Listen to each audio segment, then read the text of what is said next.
this one and murder that one. Talking all that bullshit. I'ma put it to you like this, yo. This is for the nerds, this is for the brainiacs, this what we deserve. Go ahead and play it back, you ain't gonna touch me, you not gonna do nothing, you are not above me. I bet you wish you was me, I know it, I know.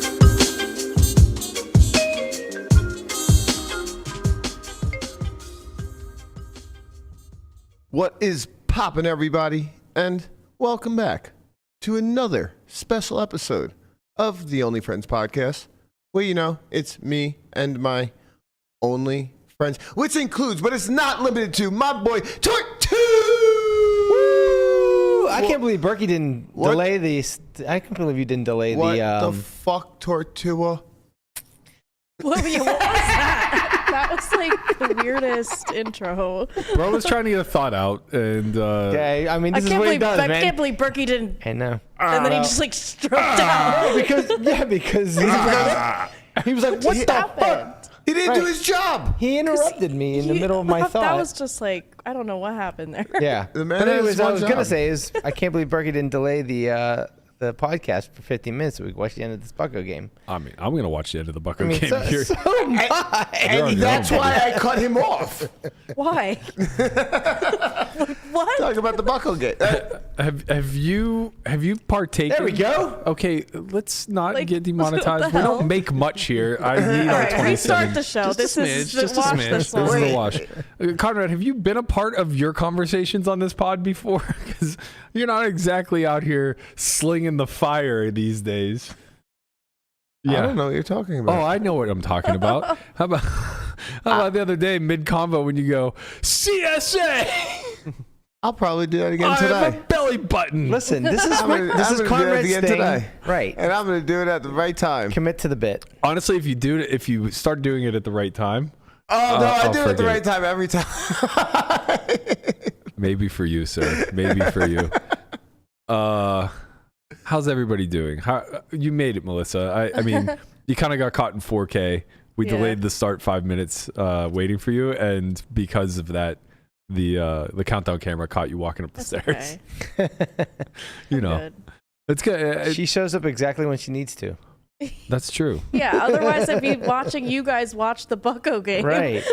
I like that you called it the Bucko games. You're catching on I to the don't know lingo. what I don't know which team it actually is. It's the You Buccaneers know, or you the know. Honestly, I appreciate nothing more than the fact that Lamana was engaged enough in this conversation to not recognize the Brewers just hit a go-ahead home run.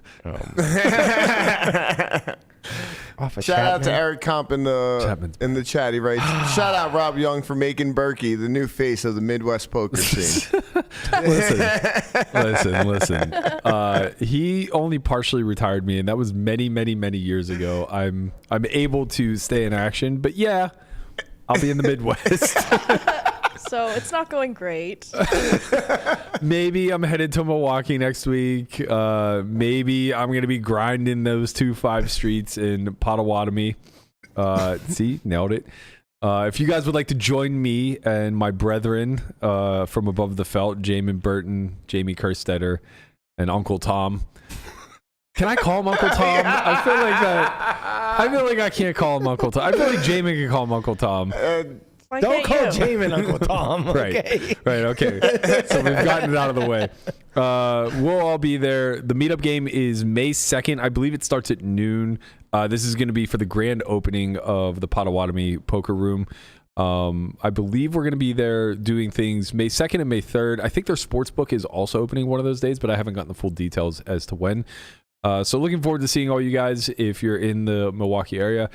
I think I might try to catch a Brewers game while I'm there, but sadly they're not playing the Pirates, which would have been a real nice. Couldn't get lucky twice. I mean, we got lucky that we were in Miami when the Pirates were there. that was pretty wild. Yeah. Just get to see basically opening weekend. Mm-hmm. That was real good games. Yeah, you looked like you had a fucking blast, buddy. No Sleeping mid-game away. nap. Slept for 4 innings in the middle of the game. Ain't nothing wrong with middle mid-game nap, you know? It's nice and cool out there. It's nice. I Yeah, just, who doesn't love napping in a sports stadium? you know, maybe you guys. Let me talk to used to first. Used to. And then we can come back to Conrad on this because he can give me some perspective as to how to make it all go away. I wake up these days and I think to myself, what are you doing, man? What are you doing? You've put your time in. You've made your money. You don't need to go to work ever again. Why are you setting an alarm? Why are you showing up and doing a podcast? Like, what is the point of it all? Why are we here?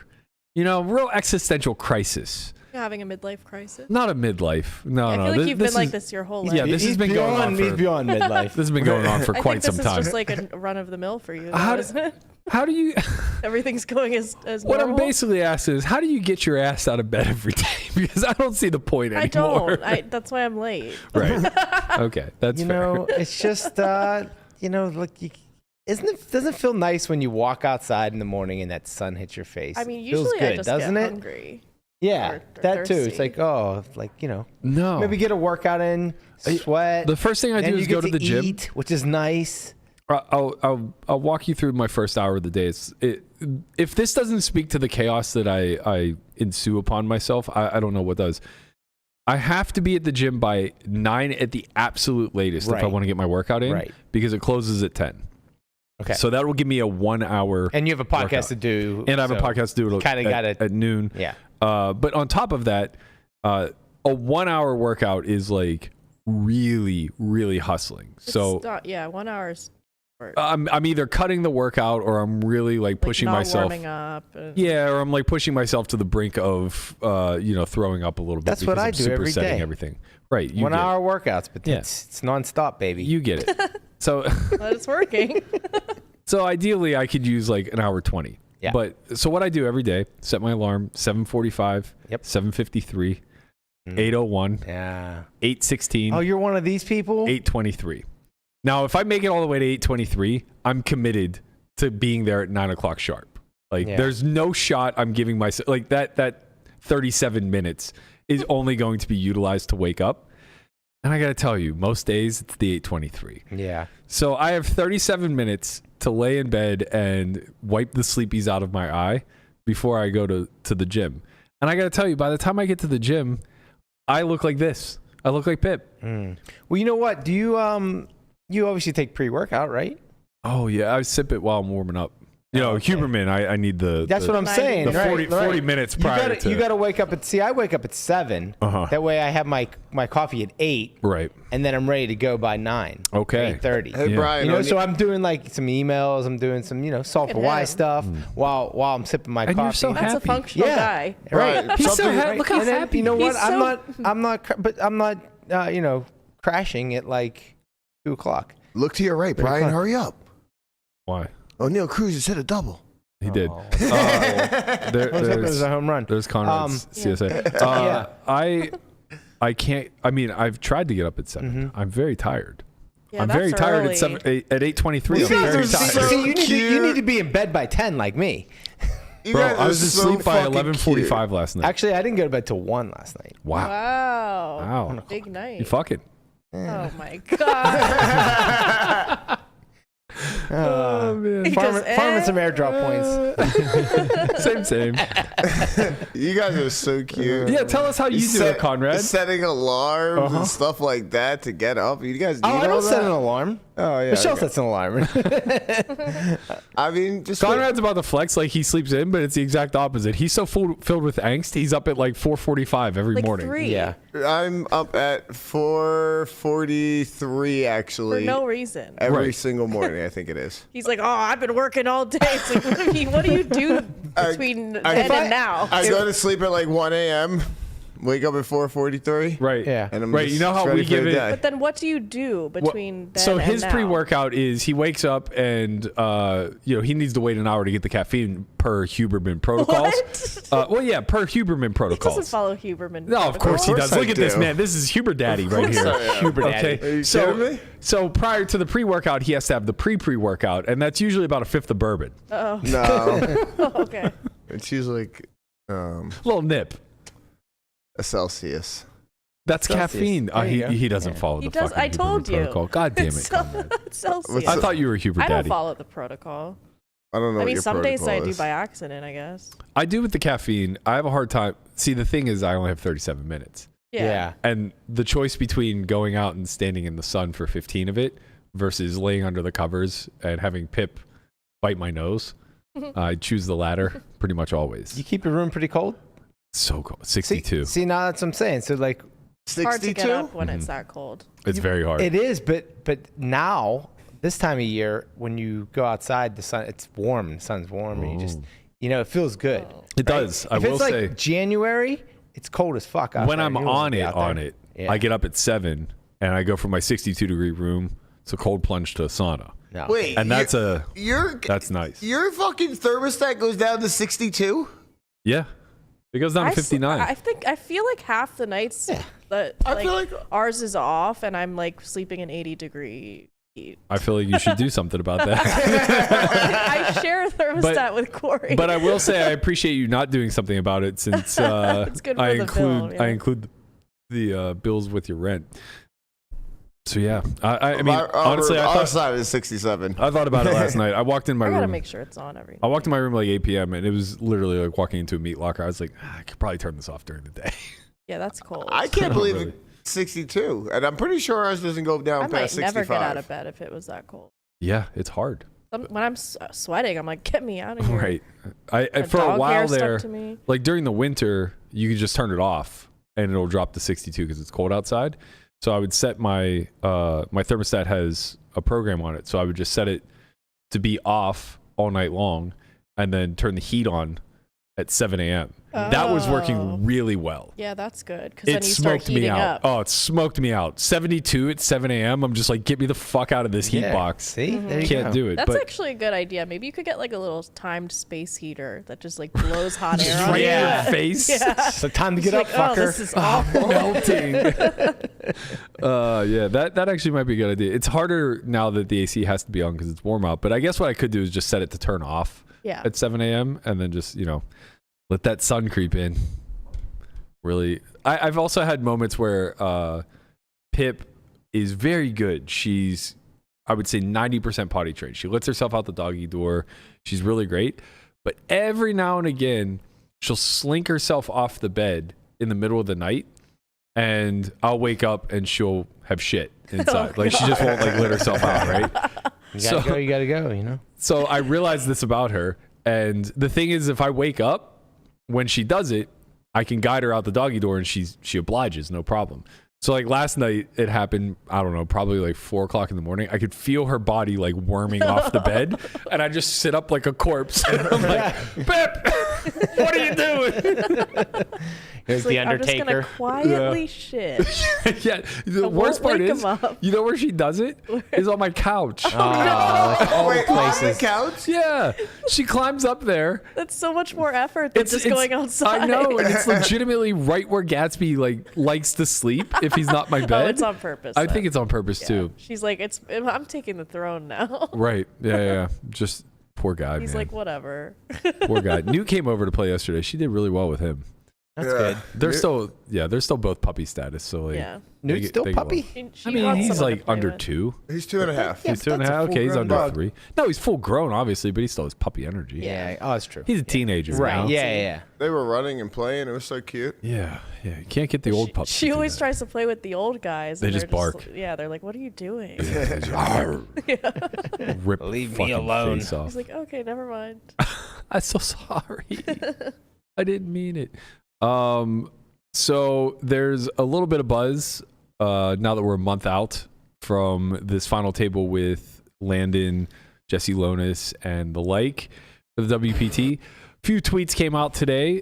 First one was Lonis asking if he can get extra tickets or if there's a limit to how many people can come.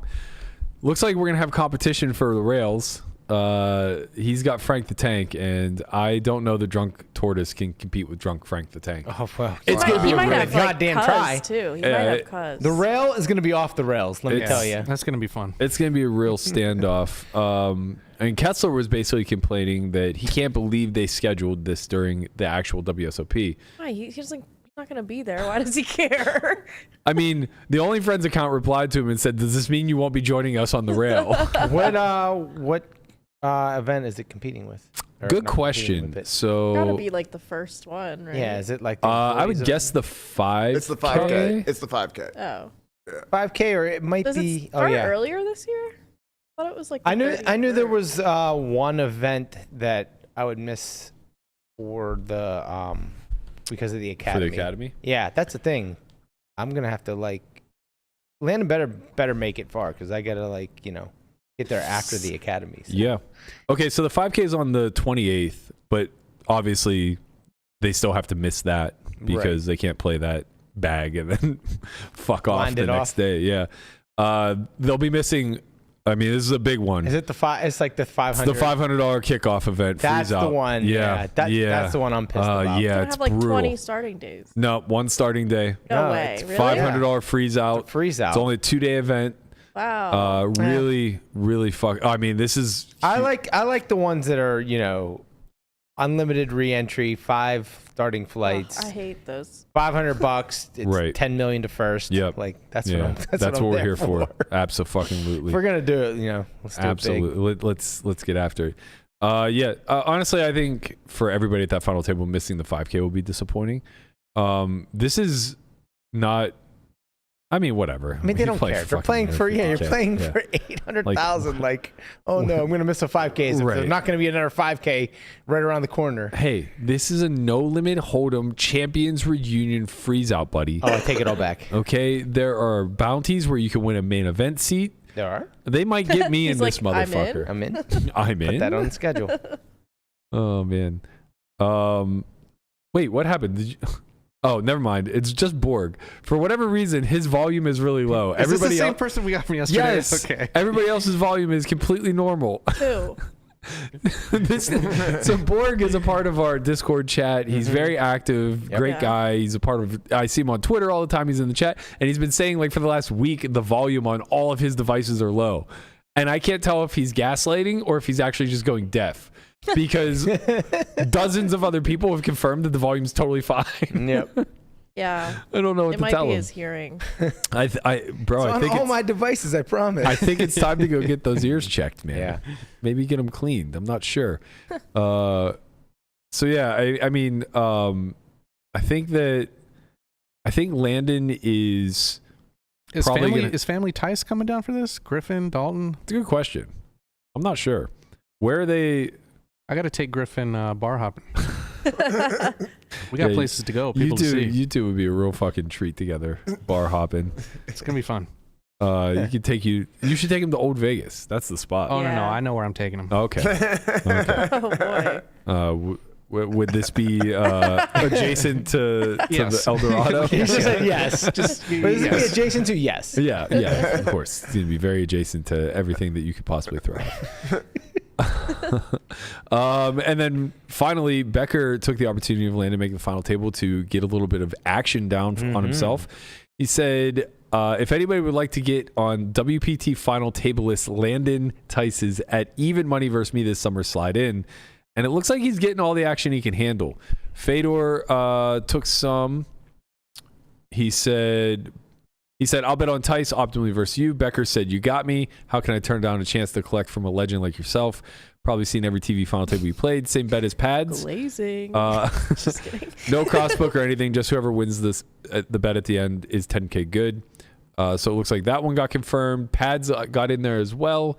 He said, if it's against you specifically, not Negreanu taking it, who's trying to bury us like he says, I'll happily take it. Becker says, yes, it's for me, 10 to 20K, even money. Pads book 20K there. Did anybody else get in this thread? Fedor. Choose yeah, I in said there. Fedor first. Who? Look at random Chew trying to There get he some is. action. What's he in there for? I didn't see it. I will take more of this Oh. if you're interested. J-Mo's in there. Yeah, 500K. Everyone is like optimally versus you, not versus D-Negs. JMO's like, just get a loan from D-Negs. I don't know anybody who is a stranger individual with his internet personality than J-Mo. I actually love him. He's honestly, What's there to love? But He's he's an honestly, asshole like, to everybody, he's- but it's pretty run of the mill for crypto people, though. Yeah, I could see that. It's just funny that he spends so much time shit posting in threads that are just like no. Get a loan from Uncle D-Negs.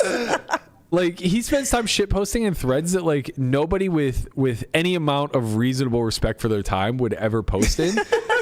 and then like comes out of the woodwork and just totally contradicts. Like, he spent so much time shitting on me for booking bets on Landon at whatever price people would offer. He's like, oh, this guy's just so poor. He's out here farming and like he's just poor. He's so poor. And then out of the blue, he's just like, I'll take $500K on Landon. You know, it's like, okay, well, we all just know what a sharp side is. He just always, he just sees a spot. So did I. Yeah, Okay. but you gotta be able to change your mind. He talks his shit, but he saw a spot. He's ready for it. He's an idiot. Just because he's on the right side of this one doesn't make him less of a freaking idiot. Oh, man.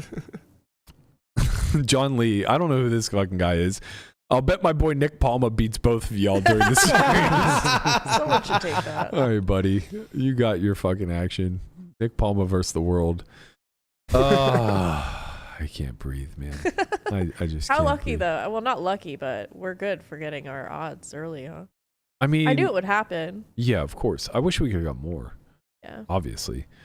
Yeah, I mean, hey, book's still fucking open at this point. If anybody wants to slide on in there. I got to finalize a couple. Vanessa and I are finalized. We agreed pretty much on the same terms as Daniel. And I agreed on, I think there were a couple caveats her and I had. But yeah, our caveat with her and I is just mutually played. So it's not every event. Oh, wait. So that's interesting because how do you know which ones are mutually played? I imagine these guys are going to post results throughout. But what? all right. So, I mean, you're relying that they post results on each event, like saying that they bust this or bust that? Well, I'm not relying on anything. At the end of the summer, they'll have a full report. They'll just take some accounting. Oh, But yeah. I also assume for the forgot, sweat sake that they're going to be updating daily.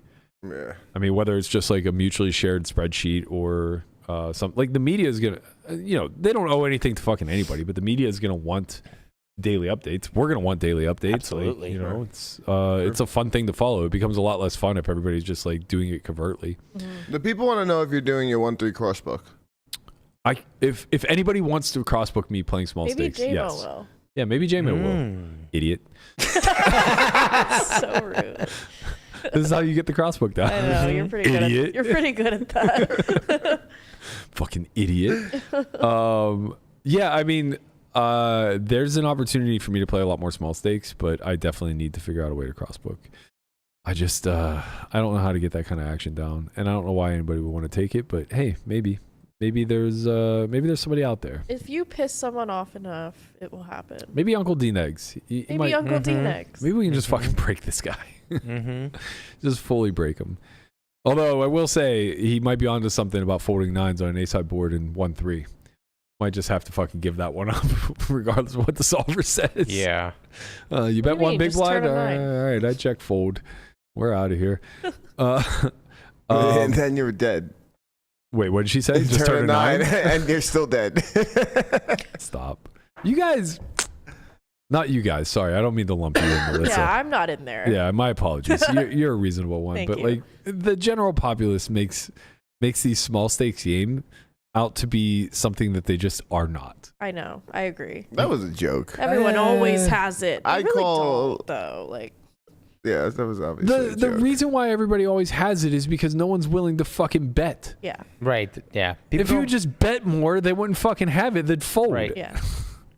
You know, like if their goal is to have it, then just make them fucking fold a bunch. Let's all move on with this. Maybe Sid will crossbook me. Is he out there in the chat? Shout out to Sid. Sid's always here. Sid's a loyalist that says I'm spreading the worst small stakes advice on the world. I could never beat 1-3. Oh, maybe he'll give you the action then. Yeah, he said he's gonna be the first one sitting to my left whenever it finally happens. I can't wait. I'm gonna break his ass. He's like, I'm gonna take $400 from you. Good luck. Oh man, honestly, what a dream. Maybe this is what I need because I'm in quite the fucking downswing. So maybe I just need drop down a few steaks. just a couple, steaks. Just drop down a couple 100th of the steaks. I just get to spend a couple hundred hours being the whale. Like what? That's the fucking dream. That's what we all fun, live for. You know, The whale never wins. Well, not never. But Well, but everybody's so nice to them, so you kind of win. That's true. In a different way. yeah, that is true. You know, It'd be everyone's nice to be like, catered "Let to." me get you something." Right. yeah, Can I offer you a massage? Yeah. you always have a seat. Yeah. Well, You'll always have a seat. You'll never have to be like, "Oh, I don't have a seat." I don't have a seat today. They'll God build the damn game it. around you. That's VIP true. treatment. that is true. Yeah. Just go there and open sit. You're like, "Oh, let's bring in some players for you." Let's. I want to talk about this a little bit. Let's talk a little bit about downswinging in general. Now I know no one in this room has ever gone through one, so this might be a bit I foreign. have no idea. It's like But I currently am on. I'm tied for my biggest downswing in the 100 game. And it's the third time it's happened in the last year. So I'm on a 300K downer. Not that that is a concerned. downer. Not that concerned. It's not that It's much. 2 backyards. Yeah, it is 2 backyards, but it's not. 3 if we build it. It's definitely not. You guys got more expensive. Should be about 6. Supply and demand, baby. It's not that much. I mean, whatever. It's 3 buy-ins, isn't it? Well, Yeah, it's 3 buy-ins. 3,000 big blinds. Yeah, it's 3 buy-ins. I'm being serious though. I mean, it's like 3 buy-ins. What do you usually buy in Well, when for? he stuck just balls, cover. it's 3 buy-ins. So like 100K. whatever. Like I just cover. Sometimes it's 100. Sometimes it has to be more. Sometimes it's way less. But like average around. Yeah, it just depends if Oaken's playing or not. Okay. Yeah. It becomes a dick measuring contest of who can empty their box. I sit with 100. That He sits gives with me 120. So much anxiety. Why? The brat box on table. Like, it's like, oh my god. I pitched this after the summer It's last year. dangerous. Like once all the action calmed down and we were back to like playing, our kind of regular stakes, and everything just felt so small. I was like, we're all miserable. We're all downswinging. Let's just all of us empty our box and flip for it. Let's do a PLO flip winner for takes all. everyone's boxes. I was like, winner takes all. One person will be very happy with a bustling new poker career. The other 4 of us will all be retired and also be extremely happy. What more could you ask for? True. I think this is like the biggest win-win of all. And we can even do like a little equity chop. We all flip for it, but everybody gets 10% of the winner. Uh-huh. Yeah, I think it's a win-win. Well, sort of. One way to put it. Well, spare me of this misery. Yeah, this is like nowhere near my biggest downswing, big blind wise or other. But it's the consistency of the losses that are really, I guess, racking up. When will it end? It does feel that way a little bit, right? Like I had a seat this morning at 10. I was just like, I can't fucking do it. Uh-huh. There's no way I can put myself through a 10-hour day knowing that like the starting lineup is going to be on average 6K deep. It's like what you That's want crazy. me? Yeah, you want me to play disciplined 60 big blind poker when I'm on a 300K downswing? Ain't gonna happen. And the downswing's actually bigger because I got wrecked on the boat. So it's like I'm losing Who didn't get wrecked on the boat, by the way, besides like 3 people? I There's feel only like 7 of us. everyone I know, but everyone I talked to, like, in just general on the boat, like, Yeah. I feel like just got wrecked. I mean, that is kind of Except Guapo. I won Guapo $500. Yeah. I mean, I'll take that. Had a good trip. those destination poker trips. The truth of the matter is like most people are going to lose. Yeah. I mean, that's true of poker in general, I know. right? By the end, everyone's like miserable. Yeah. It's kind of funny. Well, it is kind of funny because like if it's just a poker trip, I think people obviously still become miserable, Yeah. but it was part of the expectation. When it's a vacation trip on top of it, you let it ruin the vacation Oh part. yeah. Which makes no goddamn sense. Yeah. It should be the opposite. The vacation should lighten the burden Right. of the fact that you're getting whacked, but no, it just doubles it down. It's like, oh god. That's just for you because you're Maybe a you should crybaby. try. Maybe you should try a rally cap. What the hell is this? Can you explain rally cap to Melissa? Yeah, please? rally caps. It's what the Pirates are trying to execute right now, down 7-5 with 2 outs. Yeah. You throw your hat on in a different way than forward. There's many different ways: inside out, sideways. To kind of change the juju. Okay, Sam and I were playing slots on the cruise, and he turned my hat backwards, and I was going to put it forward. So he goes, exactly no. it. And I think he did say rally cap. There you go, So yeah. that makes sense. Yeah. We didn't He win went for the after rally that, cap. though. Did it work? No. No. Usually, it rarely does. Yeah, and then no. when it works, you're like, see? Exactly. I know. Exactly. I'm very surprised by you, Guapo. That was a very PG version of what I thought you were going to come with. I thought you were going to hit me with I should try a slump buster. What's that? Yes. I know what this is. That one almost needed an explanation. I know but what that no. was. That one wasn't going to get That an one I know. explanation. Well, guys, I don't know what it is. Actually, Yes, you do. That's actually a pretty good segue into the that flight I want to take here pretty soon. Oh yes, that's true. We'll the discuss sex that flight? at another time. Yeah, Guapo's going to get on the sex plane. Oh my god, that thing probably stinks. man. Imagine the smell in there. Are you It going to stinks. spring for the 90 minutes? It's That like would be a 18 waste. Why would you do that when you waste only of need like 10? 84 minutes. Hey, 6 minutes is not so bad. The ad said something to the effect of average love time is 8 minutes. Yeah. Wait, They're in there timing you? How embarrassing. But like, don't worry, the views are very scenic, and you Oh can my enjoy some God. champagne. what is You this? should have seen this it's a plane. sex plane. It's a sex plane in Vegas. It's so ridiculous. How much? Don't worry, the pilot has a curtain. Right. And he wears noise-canceling headphones. It almost looks Exactly. like a shower curtain in between like the pilot. Oh my God. And this like The cockpit. It's a little this Cessna. little mattress that they've thrown on the It's back of this disgusting. plane. It's I pretty don't gross. want to like go and where someone like a bunch of people I don't know have been having sex in a small area. Like that sounds Yes, fucking like- gross. There's no You way ever- they can clean have it you- properly. Have you never stayed in a hotel before? I know, but that I just don't think about. I don't think about that because not everyone's having sex. Some No. people are sleeping. Yeah. Hotels are pretty nasty too. I but, know. But Hotels yeah, are disgusting. Conrad brings a sleeping bag whenever he goes to a He goes and buys new sheets every time he sleeps in a hotel room. the dedicated area to just fornicating is it's a little much. Right. Yeah. You know. Yeah, There it is. It's a little much. It's too much Looks in my comfy. head. It like, does kind of look. It's very plush. Yeah. I think it's like 7 feet by 4 feet. It's ew, look at the picture of the Yeah. people kissing in the window. Fucking gross.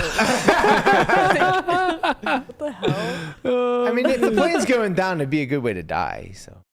It is a small plane. I don't know. You also have to just join the Mile High Club, right? What do you, well, I mean, Really that's don't. that's I the mean- point. I once saw a guy getting jerked off on the Ew. airplane. It's definitely like a felony. I turned around and what the fuck? Damn. That's You know, Nikki always says disgusting. like we do a poor job of getting to the main topic Yeah. fast enough. This is why, like, even when you do, it fucking tangents off into Conrad watching a guy get a handy. I just turned around You're saying and that has saw nothing it, to do with man. your downswing? I mean, we're talking about Might slump break it. busters here. Right, yeah, yeah, Maybe that's it's true. handy. that's right. Slump buster. How do you bust a How do you downswing? bust a How do you slump? bust out of a downswing? Tell us how you bust, Berk. Yeah, how do you bust? You clap some cheeks in the sex plane, I guess. That Like, could be a slump buster. I mean, people probably have a lot of different ways they do it. how much was it for 30 minutes? It's $800 I bucks. want to say it was like $600 or $700. It's a big discount for the 30-minute I'm gonna ride. get it. over I'm gonna 90. let's buy a plane and do this. Like that's a huge amount of money for just 30 minutes. Yeah, but like Yeah, it's but you it's gotta pay not the just pilot. 30 minutes. There's It's fuel, yeah, insurance. time up, Yeah. time but down. we don't have to actually fly it. We'll just say Well, we're. Tammy can fly. She's a pilot. Oh, okay. Wow. My assistant can fly. it. Tammy can fly it. We'll get Leon to be like the host. I don't think it needs. He's the flight attendant. I don't- because Does Leon anybody knows, need you a know, tissue? No, I don't think it needs a. I don't think it needs a But butler. he's like a VIP host, isn't he? We can get Hugo to do the turn down service. Yeah, Hugo could come and do the Do you cleaning. think anybody has booked it solo and just went up there and jerked? Oh, that would be so sad. They're like, oh, she didn't show up. I guess I'll just take. I already paid. I So already paid for this. Dinner for Sorry. one. just like cries and I jerks like off. that they said can host up to 4 people too. Like, Yeah. if you want a menage, you Yeah. know. Just in case. Swingers. Yeah. Swingers probably love that. Yeah. Love cloud. Did Fast you guys way. see any Like, swingers on the cruise, by the way? I'm sure, but like nobody identified as one. No, apparently they put upside down pineapple stickers on their doors. Oh, interesting. Yeah. And then what? Hope someone knocks. Yeah. It's like that reminds signal. me. I gotta. Oh, there's salami. I'm in. Hold on. I gotta. Holy shit, they have salami. I had a random Bumble match. Sorry, Michelle. I'll get to you in a second. I gotta attend to this charcuterie board. she's like, oh, this is so romantic. You guys got. I was promised salami. Where's the salami? She deleted it. What? Someone messaged you something? Somebody messaged me and said, "Hey, I'll be in town May 11th. My boyfriend and I would like you to watch or possibly participate." And I replied something to the effect of like, "No, thank you," and I got unmatched. Wow.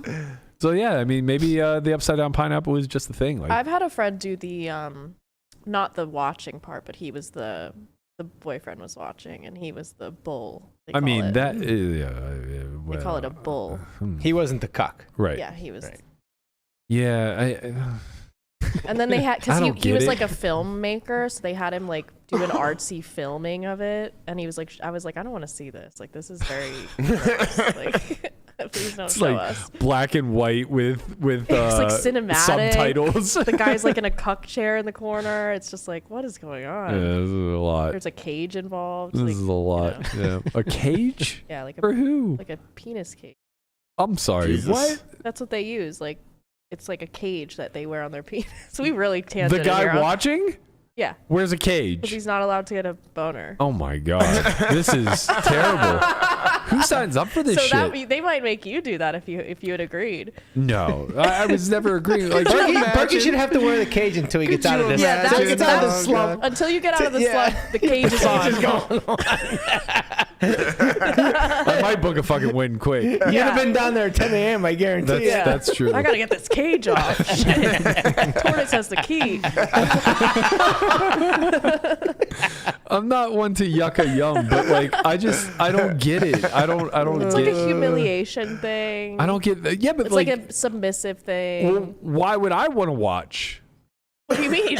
Were they gross? No. The girl was really hot. There was no pictures of the dude. Not that matters, but like, what? I don't want to watch a real life porno. Like, it's already humiliating enough to watch it on my phone. Some people are into it. Really? Yeah, like they want their girlfriends. They want to watch their girlfriends. They all go to the green door. Probably. Oh my god, this reminds me of a story. I was playing the other day, and one of the guys in the game was like, "Did you guys hear about this green door?" And we're all kind of like joking, like, "Yeah, of course." And he goes, "Do you know they have sex there?" Like, you just watch these people fucking. It's like, yeah, it's a swingers He club. sounds into it. What did you think you were getting yourself into? Because I guess he like went with a few people. Oh yeah, I think you can go and observe. Yeah. But I thought it was a cigar lounge. I feel like they have to do some sort of vetting. Like, you don't just watch They fucking. should. Oh, I there's would hope definitely so, no right? vetting. Like, You've been Guapo? No, it's just I used to work at the green door.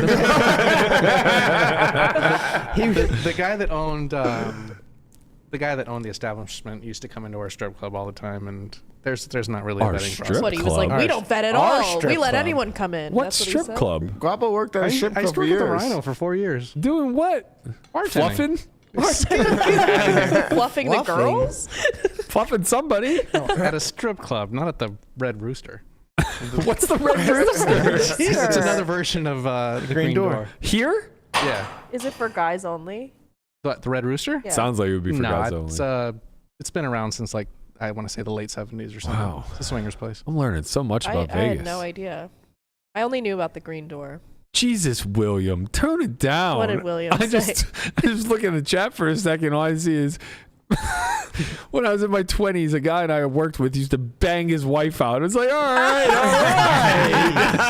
The good old days. Let's relax. Yeah, people are freaks. You know, I think they always have been a little bit. Fly your freak flag, I guess. It's just I don't get the appeal. Like Of the the cage. voyeurism. Well, definitely not the cage. I don't understand the cage at all. Nobody wants the cage. Nobody should people want the want the cage. What I is think appealing that about the they cage? like. There's something about like. I don't know. There's got to be some psychological. They must have explanation, ridiculous but- attention spans. Because like I would just They be like it. I would be like on my phone, like No, bored out of my because you're mind. not into that. Yeah, that's fair.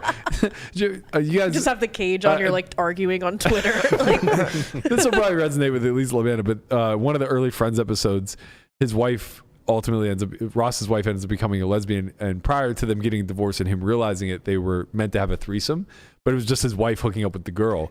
And he's like telling the story, and Joey's like, it's pretty awesome, huh? He's like, yeah. He's like, and then there's a long pause. He's like, got a little bored though. It's like, yeah, you're just kind of standing around watching, right? He's like, yeah, I made a sandwich. Like, what are you supposed to do? I mean, I think that they sometimes will talk to the guy in the corner. Right, yeah. It's like poker to like, me. Hey, how you doing? It's very similar to poker to me in that I just don't see it as a spectator sport. Yeah, I don't either. You know, unless you're going to applaud me. But that's like if you want to give me it's definitely a common. you want to give me a slap on the ass and an attaboy, that would maybe make things I don't think he's allowed. All right, we're getting into what Berkey's into now. I don't think he's allowed to leave the corner. Oh, okay. No high fives. I'm just here for the high fives. Oh Christ! All right, please let's talk about downswings. I can't. That last anymore. 10 minutes was the downswing. Yeah, that was a podcast downswing. That was the downswing. That might be the biggest upswing the podcast has had in years. All right. So, with regards to downswings and things of the sort, I imagine a lot of people suffer through this, and it seems to be like, especially in today's era of social media, this isn't exactly something that's talked about often. Yeah. There's so much flexing. Oh yeah. Right. It's just, and the craziest part to me is that it's the MTT guys that are flexing the hardest. It's like, bro, I know you went on a fucking 50 game stretch where you didn't cash a tournament. What are we doing here? And you know, it's so overly inflated. Like, oh, I cashed for 7 figures this year. It's like, okay, but your ROI was like 12%. Right. You know, so I find it interesting. It's hard for me to put myself in the audience's like perspective. And it's hard for me to go back in time to when I was at that stage of my career because social media wasn't really a thing outside of Facebook. And like Facebook was always kind of, you know, whatever. So it wasn't, you weren't so inundated by flexing and stuff like that. I think back then for us, it was a lot of like what we spoke about yesterday where you would rally behind and you wanted to be a part of a collective that was winning. So even when you're downswinging, you could attach yourself to something else. When online was very popular pre-Black Friday, like the final table sweats were massive, and the after effect of that was like the interviews, the Pocket 5 stuff, all that stuff where you would get associated with the people who were doing well, right? So it's like Fildo's #1 on the Pocket 5 rankings, and it's like, oh well, his crew is B Hanks 11 and Jason Mercier and Berkey and like all these other people, and it's like, by association, we're all now just like I think that still good. happens though, right? I think less. Maybe less. It's but- hard for me to like point to like the collectives unless they're stables. No, there's definitely like friend groups. Yeah, but I feel like it's just like based off the stakes you play. Like all the guys who play 25K pluses are like friendish. Yeah. You know, you kind of just like lump them in. There's the Americans. No, it's like the guys that study together. Like there's groups of guys that like study together, you know, and they like have their little discords or whatever. Yeah, that's true. A little Discord. But like someone like Landon, for example, it's like he has 17 different discords. Yeah. With 17 different, you know what I mean? It's like That's only Landon. Yeah, but that's Landon's like that in real life too. He's That's true. You know, he has like friends all over the place. Yeah, that's very true. I guess the point that I'm trying to arrive at is not so much that, you know, today's poker player has less friends, but more so that was a nice cushion, or maybe a nice, I guess, method of cope where the dream was still alive at all times, no matter how bad you were downswinging, because you could just see it happening around you, right? And we weren't so sure or stuck on what the limitations of this game were, or like what the upside was. We weren't so focused on. I don't think anybody knew their hourly in 2008, like in any capacity. Whether you're talking about tournaments, cash, doesn't really matter. It's just like nobody was like, oh man, I'm making like $350 an hour whenever I go down to the win. It's like we didn't think that way. So now that we have gotten to more of an analytic based type of realm, for me personally, it alleviates a lot of the stress and strain of downswings. And part of that is probably just like being rolled for the stakes that I'm playing for maybe the first time ever. Yeah. By comparison. Helps a lot. Yeah. Yeah. By comparison to like the come up where you have to be shot taking. But the second thing is just like, oh, well, okay. So this is the third time in a year that I've had a 300K downswing, and each and every time in the past, it's been responded with a 300K upswing somewhere along the lines. And, you win your win rate when it's all said and done. Like, if you look at the larger sample, the 1,500 hours, like my hourly has been pretty consistent even with the downswings in there. But I wonder, and maybe you guys can shed some light on this, I wonder what today's up-and-comers kind of feel like whenever they're going through the downswings, because they are financially strained. Maybe they're less certain of what their actual hourly is. Maybe they're playing a mix of stakes, which makes it a lot more challenging as well, because losing at the shot take is much more of a strain on your bankroll than losing at your normal stakes, or even vice versa, where like you win at the shot take, but you're consistently losing at your normal stakes where you're putting in volume. How does this affect, or how has this affected you guys in the past when it comes to your confidence, your ability to play, your ability to study, your ability to trust that you're earning?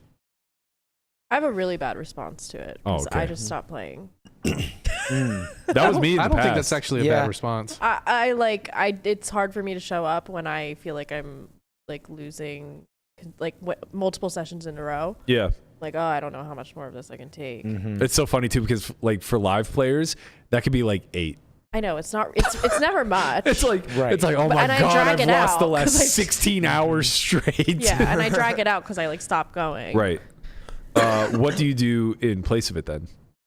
Do you do anything proactive, or are you just like retired for a short period of time? I'm like, I'm done. This sucks. Yeah. But well, when I was consistently like playing cash, the downswings were not very bad. Like, it would be maybe like 3 sessions max. Yeah. And then like, so that was like super easy to stomach. But So, it's more I like think- when I was playing MTT. I think you're a good person to ask, because there was a time frame where you had access to like way bigger stakes than you were accustomed to playing. Yeah. How much did that weigh upon like your mindset and your ability to get out of bed to play?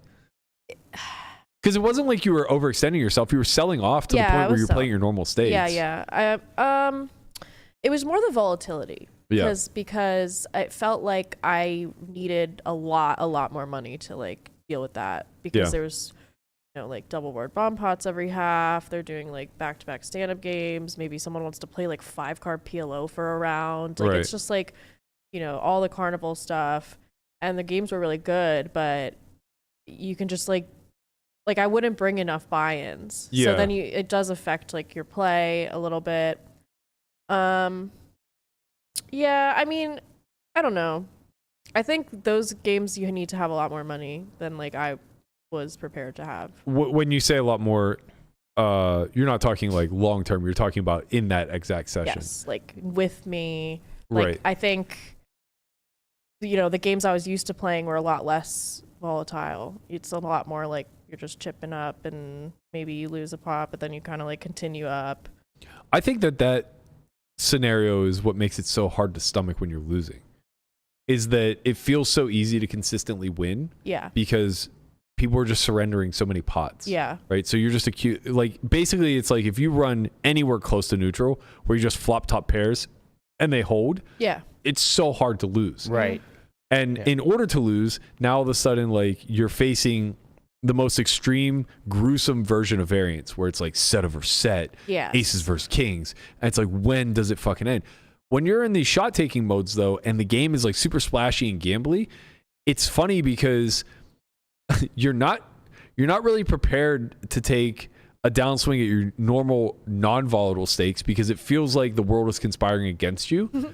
But at the same token, taking a downswing when you're shot taking in a game that's like fucking off the rails feels like a personal attack. Yes, I felt like I was being attacked. Yeah. Like I would like lose a bomb pot with like top set on both versus like 2 flush draws. And, Right. And I was just like, I can't win. Like, Right. I can't, this isn't like feasible, because like I'll build up a little bit and then these bomb pots happen. I'm just like totally set up. And then I'm just like, fuck this. Like, what's happening? It just starts to feel like there's nothing you can do to fade the volatility, because like no hand is strong enough. Right. Right. So it's like, oh yeah, I'll just keep shoveling fucking money in with good hands, and then they're just going to keep getting outdrawn. Yeah. And that's like, I think these are the two mindsets that people struggle with the most at very opposing extremes, right? One scenario is like, this game is so soft and everybody's so fucking tight that anytime they put money in, it's just a cooler. And now today or recently, I'm on the wrong side of coolers. And you can convince yourself like, okay, I'll get back on the right side of coolers. But you never really frame out how you're winning, right? I feel like I was able to do that in the like smaller games. Like it was very obvious. Like, you know, I was even the coolers, like would get like second nut flush to nut flush, and I would lose like very little. It was like I was never getting charged max like for coolers, so they didn't even feel like coolers really. I felt like I was running good. Yeah. Like, you know. But if you, and I guess I don't want to speak for you, but like assume that you say like, oh well, my edge is like picking up dead pots and extracting more value when I have the best of it in the cooler situation. Doesn't like an extended downswing feel like you can't do that enough to make the money matter? Right, so say you lose like. No, I never had an extended one. In fair. those days. Conrad. I've never had a downswing. I can't even answer this question. Really, the downswings in those games, because it's so low volatility, I didn't feel like they lasted very long at all. I know when I was playing like capped games, if I went on like a 20 buy-in downswing, I felt like it was impossible to get back, and I just that would definitely feel like that for me. Yeah, like my urge to jump stakes went through the roof. Oh, because see, I go the opposite way. Yeah. Oh, really? I've already started out so high that it doesn't matter. Okay. won't touch that one. To me it feels like, especially in like structured environments where like there's a hard cap and the game plays a certain way, right? Like the average pot size is just going to be the average pot size. It's rare that it's going to exceed that. Like a 20 buy-in downswing to me feels so detrimental. That's a lot. It's especially online. But yeah, I mean it's a lot, but like, would you say especially online? That's where I felt it the most. Okay, fair. I mean, I have almost no experience recently with that, but like if I lost 10K at 2.5, which I think is very feasible, especially if you're playing like 1K cap instead of 500 cap. So it's maybe 10 buy-ins. 1,500. I think the reason it's so detrimental is because you're not really playing 100 buy-in like bankroll management. I think for live, it's considerably lower, right? Like if you're playing 50 buy-ins, like that's considered reasonable. Super conservative. I mean, bankroll management is just like depending on your personal risk tolerance, though. Like I don't think there's any like rule like you have to have 100. Agreed. Like it just depends on like where your income comes from, you know, like how replenishable is it? Like, what's your risk tolerance? Yeah, I think that's. I mean, true. the risk of ruin is a thing, so that matters a lot. That does matter, but like, I guess the point I'm trying to extract here is, like going on a 10 buy-in downswing, say like 10K, or a 20 buy-in downswing at 2.5, like call it 10K or whatever.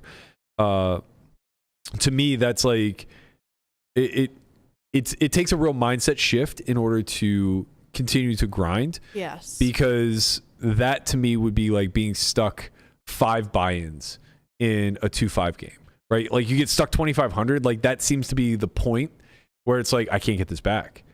Yeah, I usually wouldn't lose a ton in like one session. Like I would kind of cap that because I just don't feel like I am really good at grinding out of a big hole in one session. Yeah. So my losses per session were pretty capped at like 2,500, 3K maybe. My stop loss was 3 buy-ins. Anytime I'd lose 3 buy-ins, I would just be done for the day. I just feel like you can still get back 3 buy-ins so quickly. I can get back on a different day though. Like it's like I don't feel like I'm great at grinding out of a hole. I started thinking like when I was playing that like I'm even every single time the hand is dealt. That's a really good way to think like about it. I'm like okay, I'm even. Like I'm up. I could be up $1,000 or down $1,000, but it doesn't matter. It's like I'm even this hand, and how do I make the best decision to have more money after this hand? That's a good way to think about it. Just because like the stacks are so much bigger when you're in for 3 buy-ins. The game's probably fucking good. Yeah, because sometimes you do get buried. You get buried, like you said, 2,500 in a 2.5 game. And you're like, I'm never gonna get this back. But it depends. The goal depends isn't on the game. But the goal isn't to get it back. The goal is to just continue to play well and try to win from that point on. So like if you win $600. And it's like from that point on, that's good. It's better than like saying like, how am I gonna get this back? And now I'm making plays that I shouldn't make because I'm chasing my losses, right? So like I think is like I don't think I have really. Good. I don't think I change by chasing or anything. I just think I get a little like just my mood is bad. Yeah, that's fair. And I don't like to play when I'm being like down and bad for the game, and I start to get a little snippy at people. And it depends on the person. I'm gonna leave. Like Brian's point, I think, is more that if like there are two ways you can approach losing. You can try to get even, or you can zoom out and try to earn your hourly. That's how I've been thinking about it. Like especially, and I think it's a different mindset when, like you said, like when you're well rolled and when you're not. Like when it's hard to do that when you're not well rolled. Right, exactly. When I was, playing like solely for a living and probably under rolled, and like, I'd go on these downswings like, oh my God, like how am I gonna get this back? Or like I would do what you would do, and I just wouldn't play for a week because I'm like I can't just keep going and losing. Maybe or I'm the gonna luck go will broke. change while I'm not playing. Yeah, maybe it's a mindset thing. Maybe it's a mechanical thing. Let me try to go figure it out. But I don't want to go play now because I'm losing. I'm obviously doing something wrong. Can't show up and lose again. Right, it's too exactly. painful. Right, but like when you're well rolled, you're just like, okay, I have an hourly in this game, and of course there's going to be variance. It doesn't matter if I get cooled off or whatever. Like, who cares? Like, I'm going to cool somebody off, next month or next week or whatever. So it's all going to even out. I mean, technically, it obviously it won't all even out because you can't play a big enough sample size. Yeah, but usually. But if you keep that mindset, then you just continue to try to play your best, no matter if you're up or down.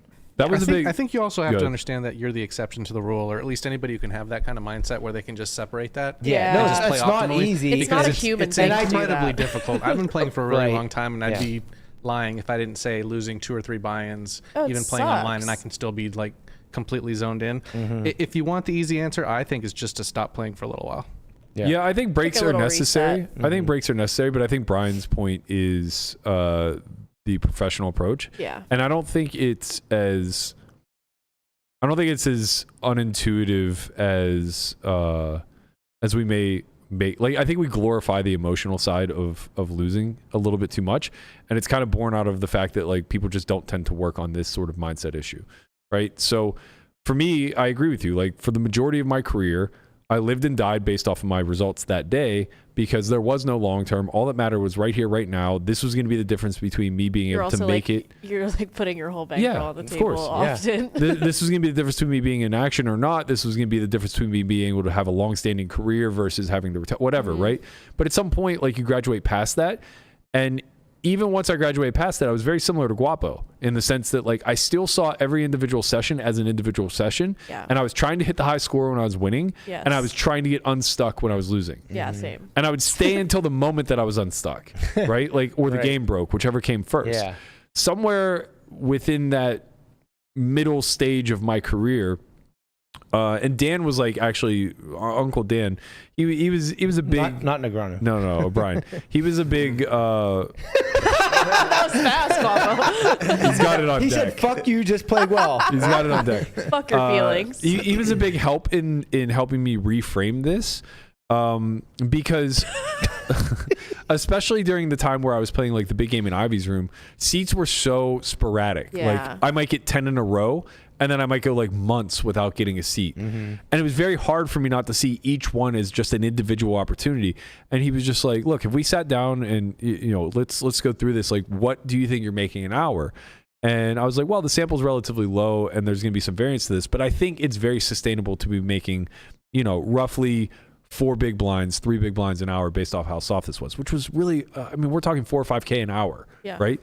And he's like, okay, so when you're stuck a couple 100,000, you're still just playing for that hourly. Right. And that's a very significant hourly. Just like sit there, do what wins money, and just deal with the ups and downs and the roller coaster as just being a part of the experience. Yeah. And it's like, that's such a big flip in your perspective. And what it really is it's turning it from this individualized, characterized sort of one-off experience where you're with these 7 people this one time, and the you world's have to against you, right? Yeah, and you have to do this thing, and the deck is conspiring against, and you can't believe that you're in this. It's like, no, you get to repeat this process over and over and over again. So you just turn that entire view of like these 7 characters who are throwing money at you one way or the other, and you switch it to a graph, and like you just recognize looking at the graph helps. it helps so much, even if it's a tiny sample, even if it's 100 hours. Yeah. It just helps so much because you get to actually depends on what see the graph looks like. No, it doesn't. The graph goes down. Well, yeah. If it goes down, that's fine. Right. What you don't want to see is a lack of movement. Yeah. Right. You don't want to see a flatline graph because then it's like, well, what the fuck are we doing here? Right. Like, Yeah. clearly, I'm just doing things that get me even, whether I'm winning or losing.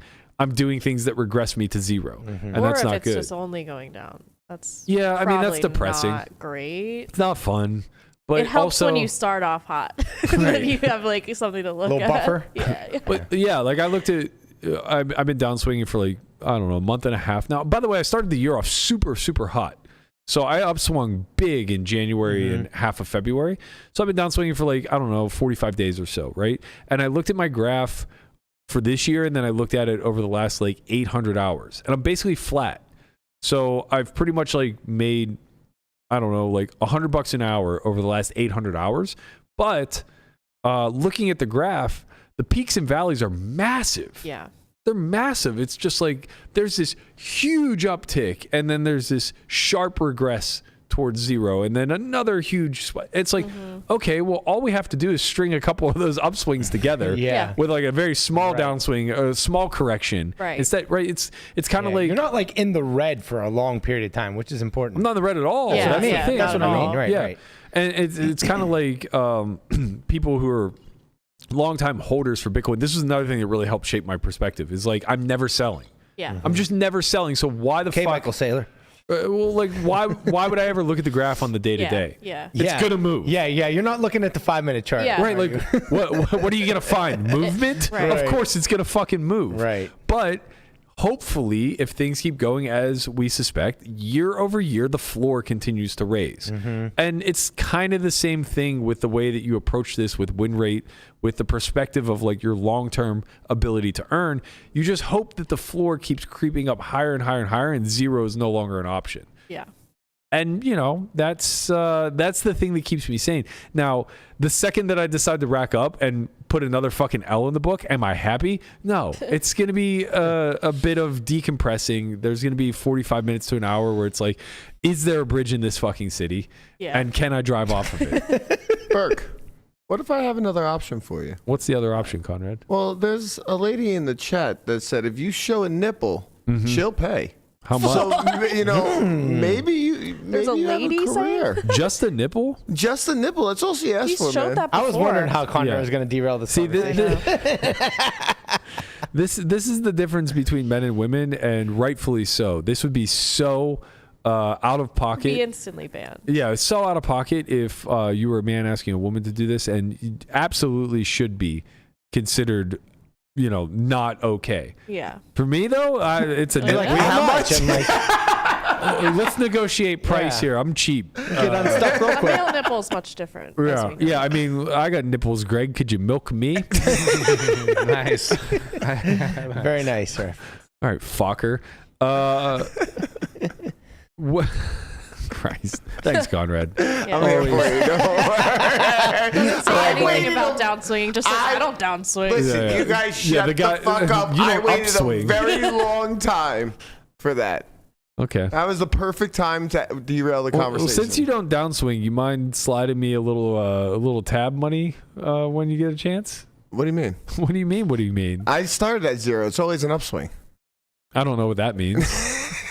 I really don't. What does that mean? Some I version literally of don't boy know. math? I don't get it. He doesn't believe in negative numbers. Yeah, they're never negative. It's always Right. 0. The imaginary numbers, if Right. you will. Negative. I think one thing that happens a lot is people start to, especially with MTTs, like, because you can downswing for so long, Forever. and it's really demoralizing to just shovel money in and not have any results for a long time. But like people start to question if they're winning, or maybe they were just running good before. That was kind of what I was asking on the onset. Yeah. Is like, do those thoughts, like, do the invasive thoughts ever win? Because like for me, those intrusive thoughts are just there always. Yeah. Right? Like for me to like zoom out and look at like, oh, how did you do over the last year? It's like, oh, I made money. Right? But then I zoom in a little bit on the graph and it's like, oh, but for like 1,000 hours, you've been breaking even. Yeah. It's like, oh, then how did I make money? Did I just run good? Right. Is that possible? And then I zoom out further. It's like, over the last 20 years, how'd you do? It's like, oh, I made a lot of money. But it's like, again, with Did I just sample run and good? everything else, is like, did I just get like really good opportunities and cash in? Did I just run really good in very like undisclosed way? Yeah. Like at the end of the day, it's very hard, even though I feel like I'm good at the game and I understand it pretty deeply, it's very hard not to just let the thoughts creep in of like, well, when do I get off this ride? Yeah. Right? When does it all end, and when does it become a harsh reality that like I was never winning? I know. I think that I feel like everybody gets that thought though. Like I've heard so Especially many in people a say that. downswing. Yeah. Yeah. Well, it's a super amp. Oh, it happens more to me in an upswing. Really? To be quite honest, yeah. You're like, I must do be feel just like running when's so the other good. shoe gonna drop? Yeah. I'm like, all right, I'm running really good. That means that You don't get I'm gonna the- run bad soon. You don't get the like when you're just like winning session after session after session. Yeah, You're I'm just like, this is I'm so unsustainable. good. Like, No, no, I don't get that at all. I'm like, No. this is Wow, I'm just this crushing amount these of luck idiots. is unsustainable, and Yeah. I'm going to be in pain Yeah. soon. One Like, of my that's what I closest think. friends that I like talk a lot of shop with, she plays in these games, and so like I trust a lot of the feedback because she knows the pool really well. I was on like, I don't know, an 18 or 19 game heater where I might have lost once or twice, and it was very, very small. And after my third win in a row on the boat, where I was up like 260K going into day 4, she just sends me a text and goes, "Wow, you really can't lose." And at that moment, I knew it was signal. all over. Top signal. I just knew it was all over. It's like, God damn it. I really thought I was playing well up until this Yeah. very moment. But fuck me. I'm never going to win again, am I? I just went to bed that night going, you're never going to win again. Like, that's it. It's over for you, man. Just cash out now while you can. Like, this is your chance to sell the stock at peak and never buy back in. Yeah. But I think like the zoomed out look and like the understanding your hourly and these kind of things, it goes both ways, right? Like I said, like, you think you're the best when you're winning, but actually like it's easier if you're thinking on an hourly term or oh, this is my win rate, that when you do just crush it for a week or a month, you are like, wow, look back at some of the hands like, wow, I'm just running really, really well, which is good because you know you're going to run really bad at some other point. Yeah. And then all the other hands in between are where you make your hourly. Yeah. Do you ever suffer from like winner's tilt, especially if you're Not as part of a downswing? So not as much now with the mindset that I take of like every hand starts at 0. So like when, let's say you're downswinging for an extended period of time, and now you start a session and you're like up an inconceivable amount in the first couple of hours. Like you win like 4 buy-ins right away. Yeah. Is there a part of you that like you start to feel this heavy weight to leave? No. Really? Yeah, I'm like, I'm going home. No, I'm like, watching I'm that. on fire. I'm like, I'm going home. I gotta win this back. I'm gonna get rich It tonight. makes it real easy for me to like want, like, wow, I just want like a ton. I'm just gonna go home and watch some Housewives with No, Michelle. I mean, I and- try to put in like if I'm grinding, like I want to put in a substantial session hours wise. Like Yeah. I don't want to just play for a couple hours and rack up and leave. I just like making a huge red chip castle.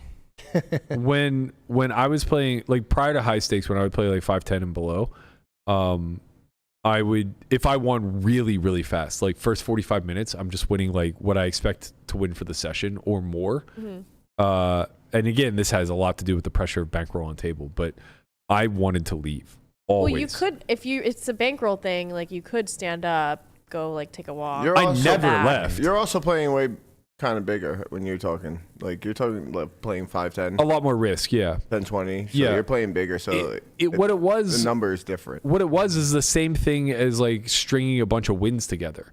My immediate fear of I'm going to regress to the mean and I'm Yeah. going to have a bad time doing it.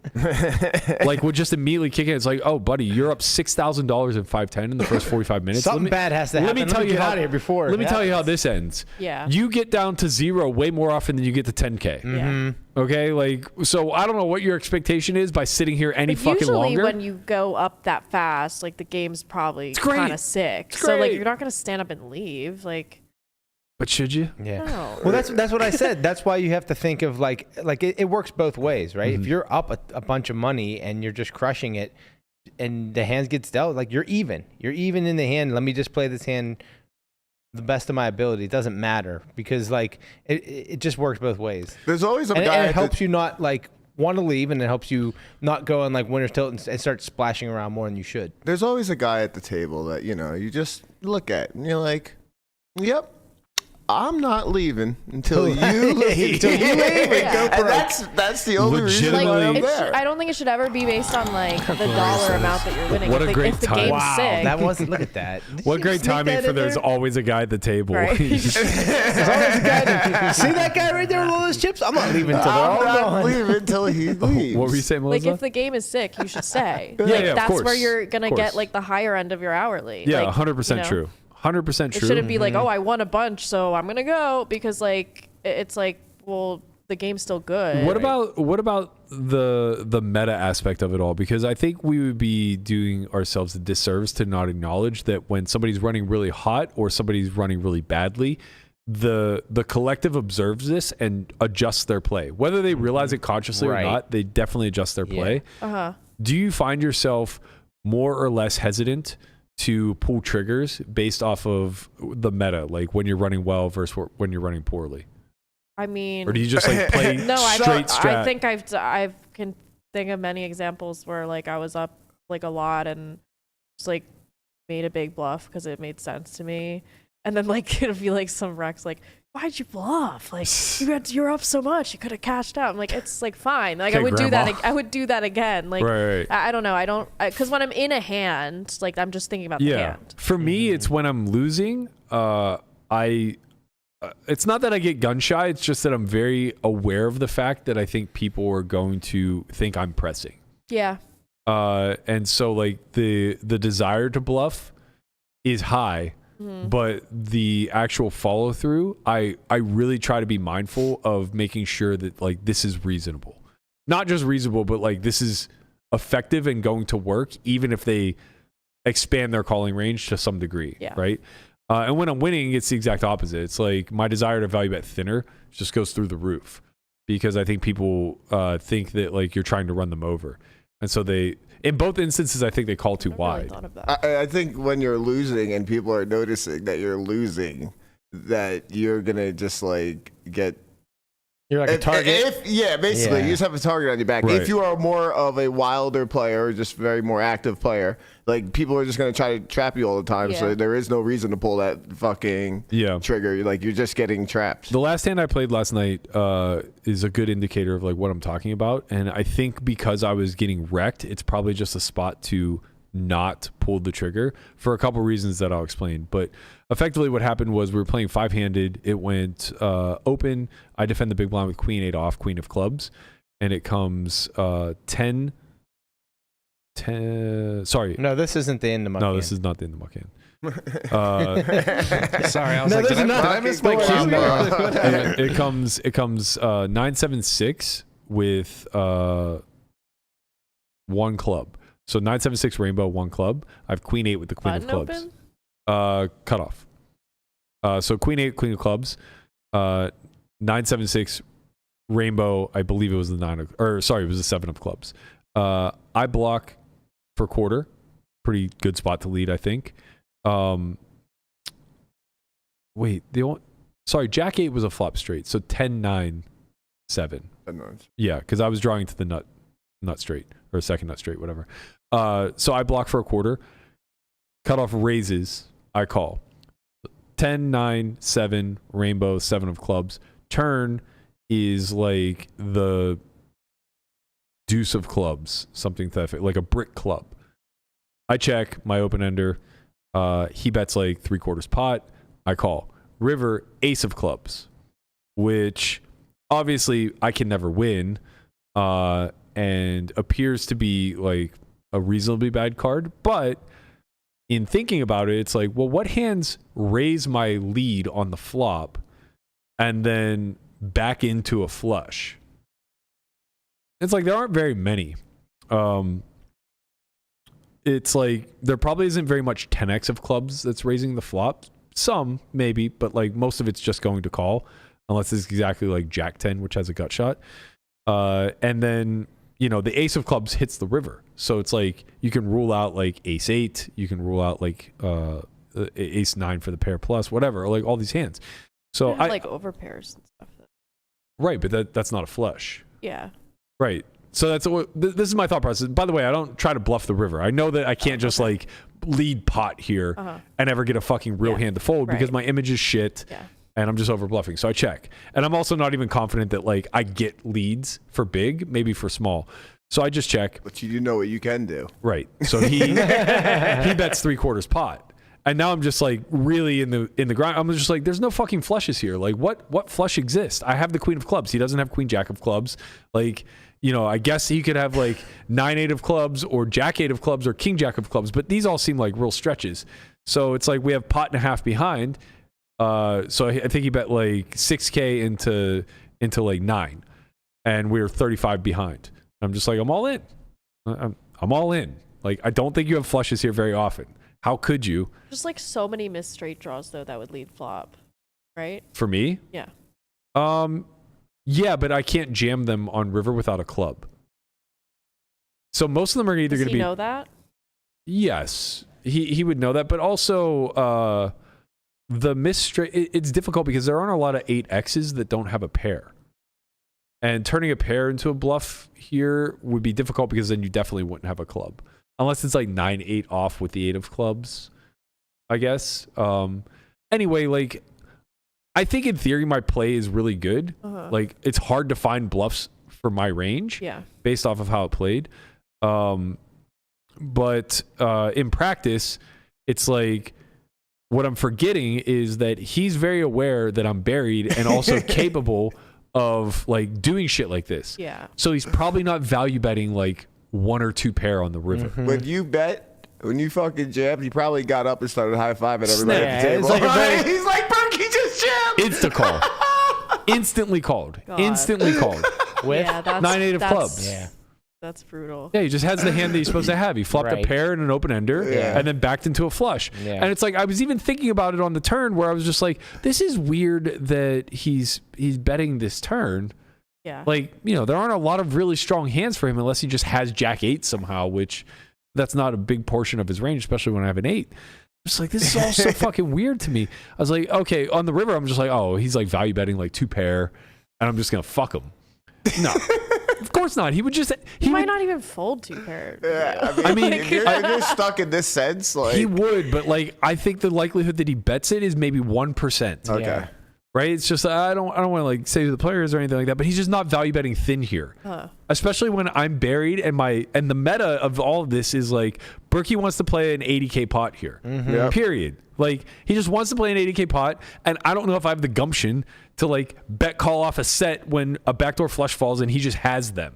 You know? Set. I mean, he's going to call a set. If he bets it, yeah. Versus you? For sure. For sure.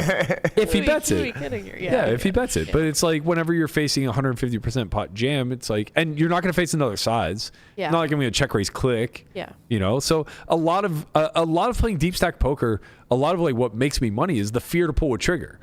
So like hands that are very clear value bets, don't go for it. Yeah. Because the option to check jam is still available. And they're just like, I mean, what do you want me to do? What if he fucking check shoves on me? What am I getting value from when I probably bet? get to like realize more equity that way. For too. sure. Yeah. Like a lot of what I don't think people realize is like there are a lot of spots to go thin for value where it's not clear what you're getting value from, but most of the value is getting their bluffs to check jam. Yeah. And then you calling off. Yeah. And the way they think about it is like, there isn't much of a value target here. So they're just folding when they have worse and calling when they have better. By better. So, right. Yeah. And what they're not recognizing is like, no, actually they're jamming worse a lot of the time. And they're probably jamming better the rest of the time. So like you may never get called, but it's okay as long as they bluff. Yeah. People are like afraid to face the bluff because it's like, oh, I don't want to turn a value hand into a bluff catcher. It's like, well, that's how you win a fucking 1,000 big blind pot. Yeah. You do those things, you know? So yeah, needless to say, I think the meta is real. And I imagine it's even more real at small stakes where you have a lot of recreationals.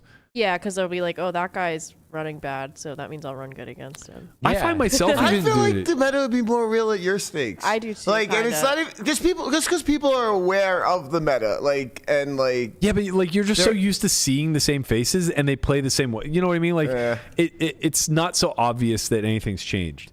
But what I do find myself doing is like if somebody's running super fucking hot and they're capable of getting out of line, I take note like, oh my God, this guy's 3-bet like a dozen times in the last hour. He definitely doesn't fucking always have it. And I try to take a stand and they have aces. Yeah. It's like, no, bro, like he just had a good day. Yeah. Yeah. That happens a lot too. It's just like at the smaller stakes, right? Like you might just get like, 5 or 8 good hands in an orbit, and you're just opening every time. They're like, this guy's a fucking maniac. Exactly. Yeah. Like he's a man. It's like it won't even be me. Like it will be somebody across the table is just opening every hand, and someone will say to me like, this guy's just like, what's he doing? He's just opening every hand. He's a maniac. I'm just like, no, bro. He probably just got dealt like 5 good hands in a row. The most sage advice the tortoise ever gave me was like 2003 when we first started playing, and I was just ranting about what an idiot this guy was at the table, and I can't believe that he had it in the spot. And he just looks at me and goes, idiots get aces too, man. Yeah. That's hilarious. That's actually a pretty good fucking point. They do. I feel like every time I sit down at the South Point within the first orbit, somebody turns to somebody and says, "Oh, I'm gonna get this fucking guy." It does not Can't wait to get this guy. If I win a pot in the first orbit, it does not fail that somebody's fucking grumbling to somebody. And I'm just like, what is wrong with your life that you have to say It's just because this? you're loud and you drink. Yeah, that is kind of the That's thing it. though. Like at certain stake levels, obviously less professionals at a stake, the more this is going to occur. But even just at like certain levels, like people just haven't matured enough yet. It becomes it's a personal war. Oh yeah. No, Right? it is. It's some level of like warfare every time you sit down, and like the 6 hours that you're there, Kind there's of only fun one to mission. have an enemy, Yeah, that it gives you something to do. Yeah. 'Cause it can be boring grinding low stakes. Sometimes you gotta make up enemies in your head. You gotta find a reg enemy. Yes, Right. well, Yeah. that's what I would do is like, because Right. I would see the same people all the time, be like, this guy, Yeah. I don't like his attitude. Just Yeah. always just table change to their Certain their people, I table. just want to No, retire. I wasn't like bum hunting him. I just didn't like his attitude. So I was like, I'm just going to wreck him. Exactly. You go to their table and then you get like the fun players to hate that guy with you. Yeah, I'd be like, this guy's no fun. He doesn't want to He straddle. doesn't play any like, hands. He this doesn't guy- straddle. Get the fuck out of here. You just turn all the wrecks against him. Yeah, that's how you do it. You're a bad guy. I am. Bad fucking guy. All right, let's get through this in the muck hand that I played yesterday. I'm not happy about it. Aw.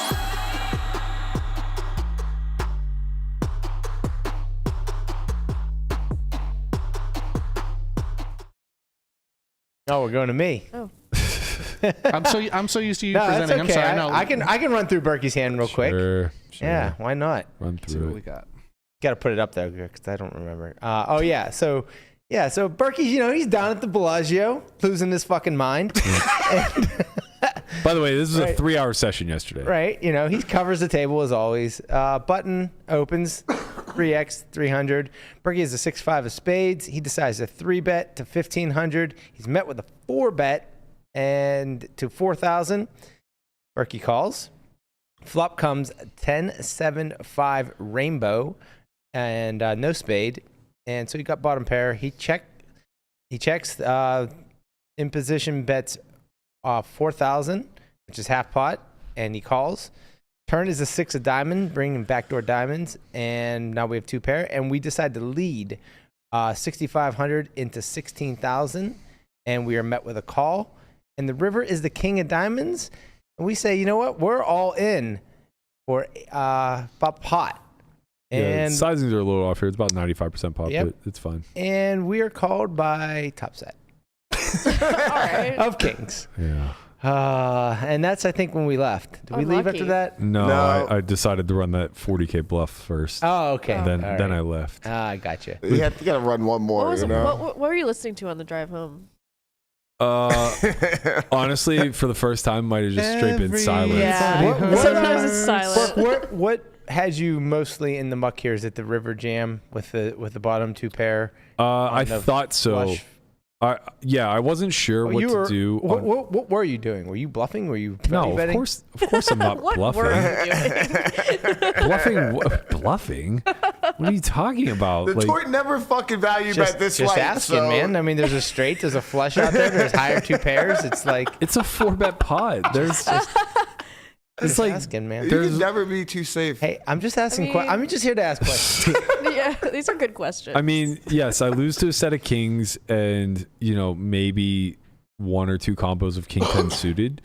And he might have some pocket 10s. Does he have any like ace 10 of diamonds, like stuff like that?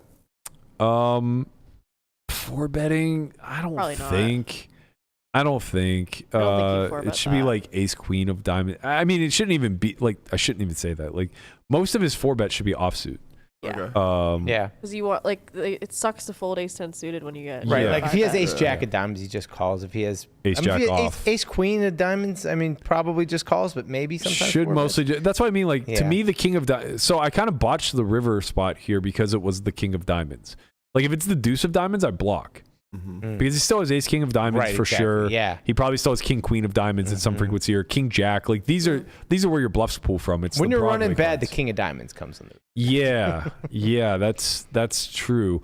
I still think I botched this spot. So when you block here on the river, does that mean you're just folding? I would imagine this hand qualifies as a call. yeah. I don't think I have many better hands. I have a little bit of 8-9, and then I have some sets. It's real hard to block fold here. Yeah. Well, no, you could definitely have block folds, but it's going to be like No, not with your hand though. right. Yeah, it's going to be like my jack 9 suited, queen 9 suited, king 9 suited would be a block fold.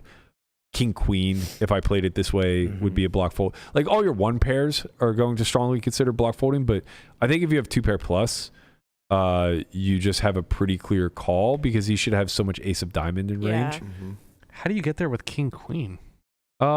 If I check call like king queen of hearts on the flop and then block turn, Block turn Block with king queen of turn. hearts. Oh. Okay. yeah. I mean, well, what you're realizing is that I probably shouldn't be playing block on turn, but or not block. I guess I bet 40% pot. Yeah. But like I thought in game that the turn was a very clear lead spot because I thought that card would get checked back at a really high rate. Yeah, that's fair. And like leading a hand like king queen of hearts on the turn. I That mean, doesn't seem like a thing here. it's not bad. You get hands like ace king of spades to fold. All right. I'm I'm just trying to figure it Yeah, out. I'm not sure I'm on board with that one. I mean, Yeah. if you, I don't know that turn block is a thing or turn lead is a thing. Maybe it's just like flat out not. But you should get high cards to fold. You would just do it with like range. Not You're saying, or- no. I mean, like the overcards that you choose to lead would mostly either be diamonds or low frequency. Like I imagine if we're leading, like 2 pair plus and our combo draws and like basically our high equity hands, I would imagine we would want hands that like clean up equity as well, like our overpairs, jacks, hands like 9s and 8s probably, and then yeah, maybe But like what if we're leading this card because it hits our range more than theirs? yeah. Shouldn't we be leading our range then? I don't think so. But I mean, even though it puts us in a very large pickle. I don't think you're ever gonna turn lead range. Yeah. No. That's just like not a thing. Yeah, you for sure have a lot of hands that want to check. Like Check. you just have ace 10 that wants to check, Uh, right? Like a lot of your 10x type stuff wants to check. But like yeah, I think you want to lead. I wonder if you lead bigger though. You're only So that leading that was kind of smaller a portion of your range. yeah. I mean, I was a little. I said in chat I thought 2e might be the 2E, proper yeah. size. And maybe I fucked up. Landon But- said he liked 40, I think. He said he liked 40. I'm not even sure lead is a thing, to be honest. It gets really wonky because it's a 4-bet pot. Like, that's what made me think that it has to be a thing because it's a 4-bet pot. Like, I might not lead here in a 3-bet pot. And for Yeah. sure not in a single raise pot. Right. But in a 4-bet pot, I feel like ranges are so narrow and I have so much more of the Fantastic Four right, exactly. Yeah. that it seems like a pretty good lead spot. And you have like more 10s and 7s too. right. Yeah. Yeah. We have like way more sets. Yeah, so Yeah, I thought I had the enough board. advantage here to justify lead, but I think maybe to Guapo's point, like it's not easy to find bluffs. Like you have to be somehow 3-bet calling ace 9, ace 8 suited, and then just like leading them in full. Which I mean, those for me personally, I don't know what theory looks like yet, but those are like really low frequency 3-bets for me. I'm gonna lean on higher suited aces and lower ones. So like maybe I have ace 6 here. Yeah, I'm not really sure what the I think it's just like unpaired overcards.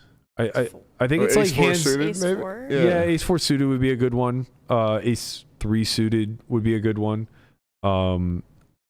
But you know, we have to be check raising some stuff. I guess those really wouldn't fit the check raise. But I'm thinking like, you know, hands like queen jack, king jack suited that block backdoors.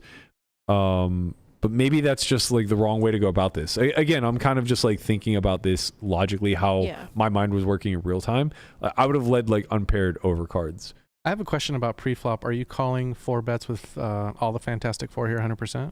If I 3-bet it, because I'm only 3-betting. So if you 3-bet, you're calling a 4-bet. Yeah, but I 3-bet them on like, size. I probably It's only like the 3-bet thing them we like a talked third of the about time. like the other day where you have a low frequency 3-bet. If you get 4-bet, you always call. Right. Okay. Right. If I have 5s here, which I 3-bet maybe like 5% of the time, I'd always call it. Yeah. Right. But it depends on the size of their 4-bet. Maybe sort like of. I tough for don't them know, to maybe like 5-4, but you probably wouldn't need to like start turning that into a bluff. Right. I mean, if they make like a ridiculously huge 4-bet, but they shouldn't be doing that. They should be just. So you can only make it so big. Yeah, I think 5-4 is one of those hands that benefits a lot from just going check. Yeah. Yeah. Similar to like 10x. Right. I feel like we're not bluffing much with pairs. Yeah. Right. I mean, we would have some like merge leads like 10-9, 7-8, but that's more so for board coverage sake and also just like protection. Like we get a little bit of value by leading those hands, but 5-4 is just too weak, I think. Yeah. And the 5 is like it's like too strong to turn into a bluff. Right. And the 5 is not really important to have in range if it pairs. It's just a pretty good card for him. So yeah, I mean, we can take a look at like what the wizard thinks about this spot. So first and foremost, I guess I'll show you guys the ranges. This is what my range looks like here out of position. I play a little bit of traps with aces. I'm mostly going to be like pair dense, as you can see. I have the Fantastic Four here, 9-8 suited, the lowest frequency. It's just the one that I 3-bet the least. Same thing with 10-8 suited and 5-4 suited. Like these are all just like very low frequency. I included 7-deuce suited because the game is on. So if I 3-bet suited 7-deuce, I'm going to call. But I don't 3-bet it there that often. So I just have low frequency. And then, of course, like the wheel aces, as I mentioned. So I was wrong. I don't even have ace-6, although maybe practically I would. I should have some ace-9, ace-8s, but I just don't really 3-bet these middling aces really all that much. I'm much more like suited Broadway dense. The issue here being that like when we get 4-bet, it's kind of shitty because these hands block his 4-bet bluffs. And you should be able to see that here. So like King Jack off is where he's pulling a lot of his 4-bet bluffs, Ace Jack off, Ace 10 off. And then I guess a little bit of Ace Jack suited sneaks in there. I'm kind of surprised like King Jack. I guess King Jack suited just calls on the button. Yeah. I know like cut off first button. The suited ones like to call. Even cut off, it's the offsuit ones that you'd prefer to 4-bet. Really? Yeah. Mainly because you dominate some of my suited 3-bet calls. So like my Jack 10 suited, Queen Jack suited, you can see that like they just don't fold. Right. I'm surprised to see that the suited Broadways aren't just 3-betting pure. For small blind versus button? No, we're way too deep. Yeah, you can remember how deep they are. Okay, you can't take hands that marginal and just like always have them. I'm 100 You're back in 100 blinds. big blind. Yeah. Also, there's an ante, so you do a lot of fucking calling from the small blind. Yeah. Like a significant amount. The King 9 off is a pure call here, and like that's a hand that the small blinds range so much. Yeah. Like that's an easy example of a hand that most people who play non-ante miss all the time. Like King 9 off, pure call. From small blind, which is just like, okay, what are we doing? Like that's a hand that usually we're conditioned to just fold. Right. So yeah, like you can see that like we're pretty symmetrical here. He has a lot of the suited King X, which I don't, which is another reason why the King of Diamonds is such a particular card where it's just like this fucking guy doesn't have flushes. Like, and he could just river top pair. Although I guess I do get fucked a little bit by like the King 7. Though I don't think, I mean, we'll see when the strategy comes out. I don't imagine that these hands c-bet at the higher frequency. Like when he has a hand like King 7, King 5, I would imagine that these hands check back. I think so. More frequently than like a 10 or. Does he find those hands in practice? Hand. Some. Yeah. I mean, like most people don't. He calls King 7 suited the power. So, so then he definitely anybody who names a hand. Anybody who names a hand tends to have it. Yeah. He has that in full. In my experience, right. It's just pure King 7. It's in there. So we can see that obviously flop leads don't really exist. His sizing is supposed to be 2/3 pot. He went a little bit smaller here with half pot. So I imagine that'll just increase the frequency at which he bets from 60% maybe to like 65. It's not going to be significant. What do we learn? Oh, it didn't change it at all, actually. So identical betting strategies here. So yeah, you could see that the king 7 with no backdoor checks the most. So king 7 of hearts checking the most here. I imagine same thing with 5s. Yeah, king 5 of hearts pure check back. So we can at least reduce those combinations down to 2, and then when the diamond hits the river, it's down to 1. Well, it's down to 1 of king 7. Yeah. Still 2 of king 5. So they exist. Obviously, very low frequency 4 bets to begin with. Not a range bet. 8-7 pure check back. That's nice to see. Although I imagine in practice this hand just bets. Like pretty good one to fit in there, especially when you have the 7 deuce as well. God, I feel like people don't 4-bet that much.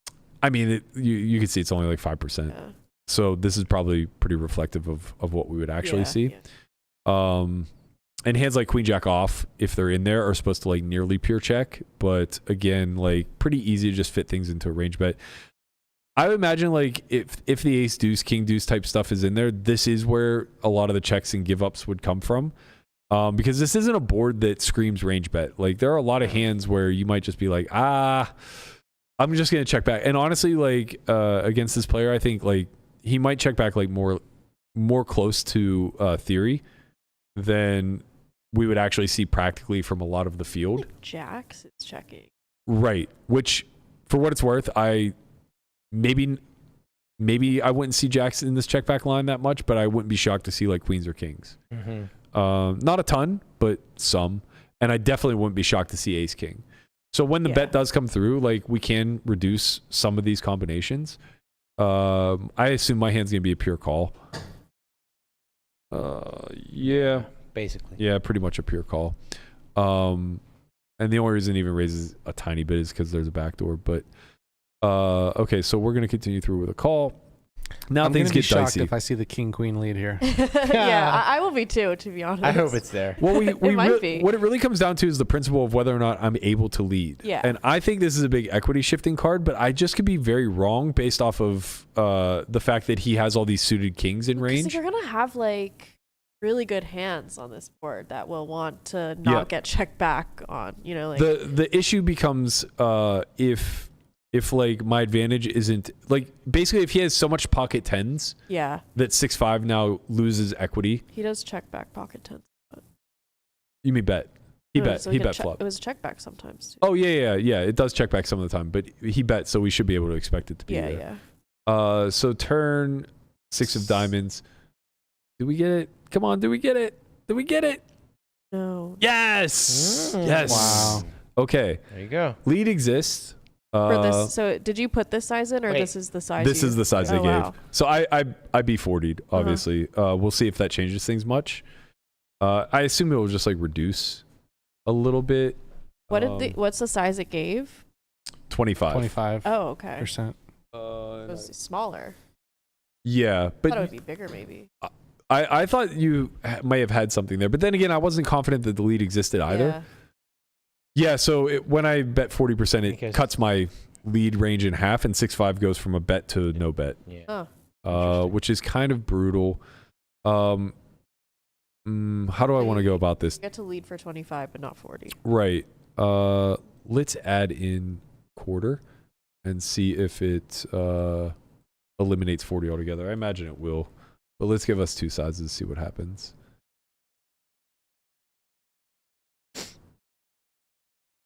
Yeah, so it all but eliminates 40. Let's see what the theoretical response is to a small size. See if he's ever raising anything that's like 1 pair plus. Okay, so yeah, like he's supposed to raise with kings, aces here a lot, which gives a lot of credibility to the bet. And like, I guess those are probably flush draws. No, it's the non-flush draws. Can't be. Yeah, king 7 of diamonds raises some, but less than king 7 of spades. I imagine it has something to do with like blocking 2 pairs. Yeah. And just getting the showdown. And you know, I do think we would face that. That's kind of the other funny part is like we would probably almost always face raise when we're beaten, which becomes a bit tricky. Right. But I think I'm actually surprised that he's raising so much, simply because he has no 8-9, and he just doesn't really have many diamond combos. So it's only the combo draws of king X. right? He has a little bit of he has no ace 5 because the 5 of diamonds is out. So a little bit of ace jack of diamonds, which plays pure call to defend his range. So he's ace jack of diamonds, ace king of diamonds. That's literally it when it comes to river flushes. And when the river's the king of diamonds, he has none. Or sorry, he has 1. So like, I think my thought process as it played out was pretty reasonable. Yeah. And this is versus quarter. If we I wonder, there's no way to force this lead range for a larger size. But by the way, as I mentioned, king queen suited lead. Yeah. Not just diamonds, all variety. King 10 suited, obviously, we're doing that for value. Same thing with queen 10 suited. We're leading a lot. We're leading a lot of the overcards. That's weird. Yeah. Yeah, it's just such an advantage card for you. Super weird. But it's not, because we need coverage on those overcards as well. And right. But you're like blocking their like overcards that fold, right? Kind of. I mean, like, we're leading all varieties of suited ace king, ace queen. And so I wasn't really wrong. We kind of are leading range for. We could be like. No, there's a lot of no leads here. There's a lot. And it's of also like pure all the checks. leads are at a frequency that's kind of like lowish, less than 1, half. 2, Yeah, you're never gonna have 76. pairs. You're never gonna have 76% check frequency and get to lead range. Yeah. That doesn't make any sense. Yeah, but You can't round. You He's can like, everything's lead, got a little it's sliver. not. you though. can lead every hand here. No, it's Just No, not- you literally- No, you can't lead You every can hand. check every hand here. It's 23% Sure. of your range, 24% of your range. Like it's not. Well, it's not It's more 24. of a pure check it's- than it is a pure lead. It's not No, of 24% of your course, but- range. It's 24% frequency. Right. Right. So it could be 100% of your range at a range 24% right. frequency, but like you definitely cannot range bet here. That's abundantly clear. 100% of your range of 20. Okay. So like, let's look at his response when facing lead and see like why those overcards tend to. And this is exactly it. Ace king suited folds pure if it doesn't have a flush draw. Mm-hmm. So you lead ace queen, right? Like you lead king queen. That's Yeah. the idea behind it, is that you get dominating hands Pretty to fold. cool. Ace jack pure fold if it's not ace jack of diamonds, with a sliver of raising out of ace jack of hearts. But I think that's just you for even get balance some sake. pairs to fold. Ace. Yeah. That's a very good point. Ace 5 of clubs and King diamonds. 6. Right. All versions of king 6 are going to fold at some frequency. So yeah, This is the quarter size? This is for the quarter size. So obviously at B40, even though it doesn't really happen from our side very much. Yeah, that's pretty nice. You have king queen and you quarter and you get like pairs Yeah, to they fold. fold Yeah, it. ace Right. king to fold. Yeah. They Right, fold the yeah. pairs. Like when we B40, look at what their folding range looks like. So it's ace king off in full, ace king suited 75% of the time, ace jack suited 75+% of the time, a lot of pairs, king 6, king 5, which those aren't necessarily great, but we block those, so it's also not a big Get the bounty issue. hand out a little bit. How often are you guys finding the call on the flop though with king queen? You should always. Yeah, if you have You a have a backdoor. backdoor. Yeah. Guapo. Guapo's never Sorry. played deep. Two We overs need and two to like backdoors? get a game where Guapo's not allowed to fold and to see what happens. Yeah, that sounds painful. I think he's just like accustomed to playing pretty shallow is Yeah. what it comes down to. Because like, yeah, if SPR is like 2 here, you can't check call. I Yeah. mean, you also won't face half pot. So it's kind of a function of those things.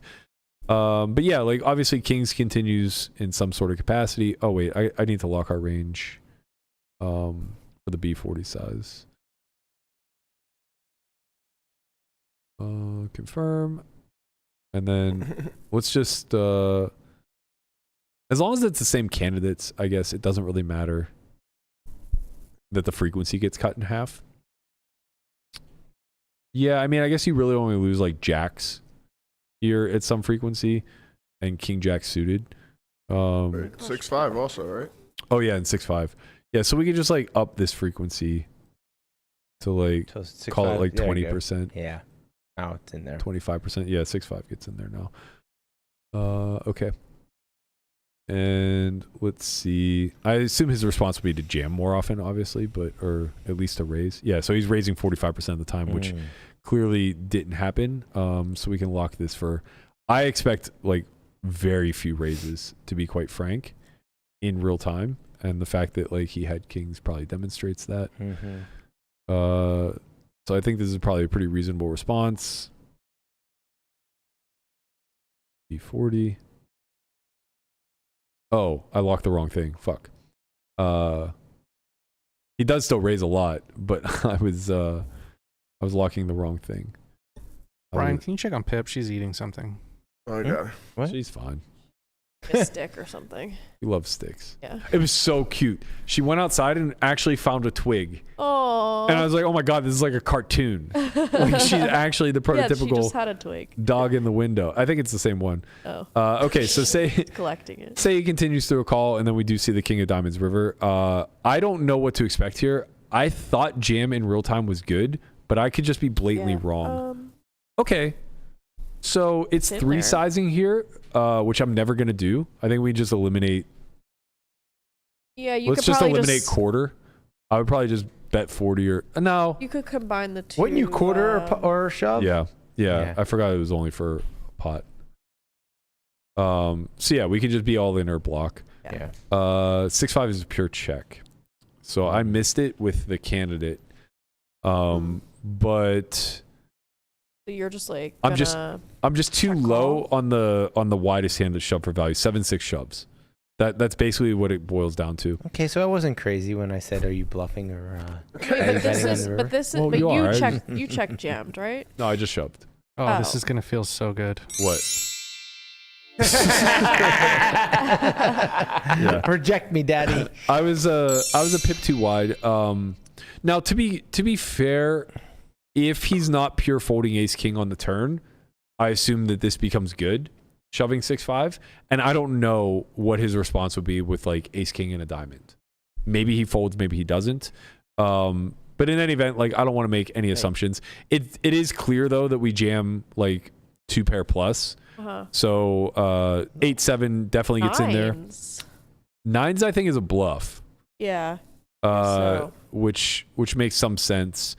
Most pure. 10-9 suited. Maybe it's not a bluff though. Yeah, it's bluff. It's near Has to zero be, EV. right? Yeah, it's near zero EV where 10-9 suited is winning piles. Wow, look how much that's winning. 10-9 suited is just winning infinite. And I think this is just the difference between blocking tens and not. So much of his calling range is going to be 10x of diamonds. Oh, sorry. This is only 10-9 of diamonds. That's why. Yeah. Oh, okay. That No, would I make was a- no wonder it's. Yeah. That is going to make a lot. Yeah. And like king 10 is making a ton. That makes sense. Like no one pair is really going to make a lot of money. Like Jax is making money.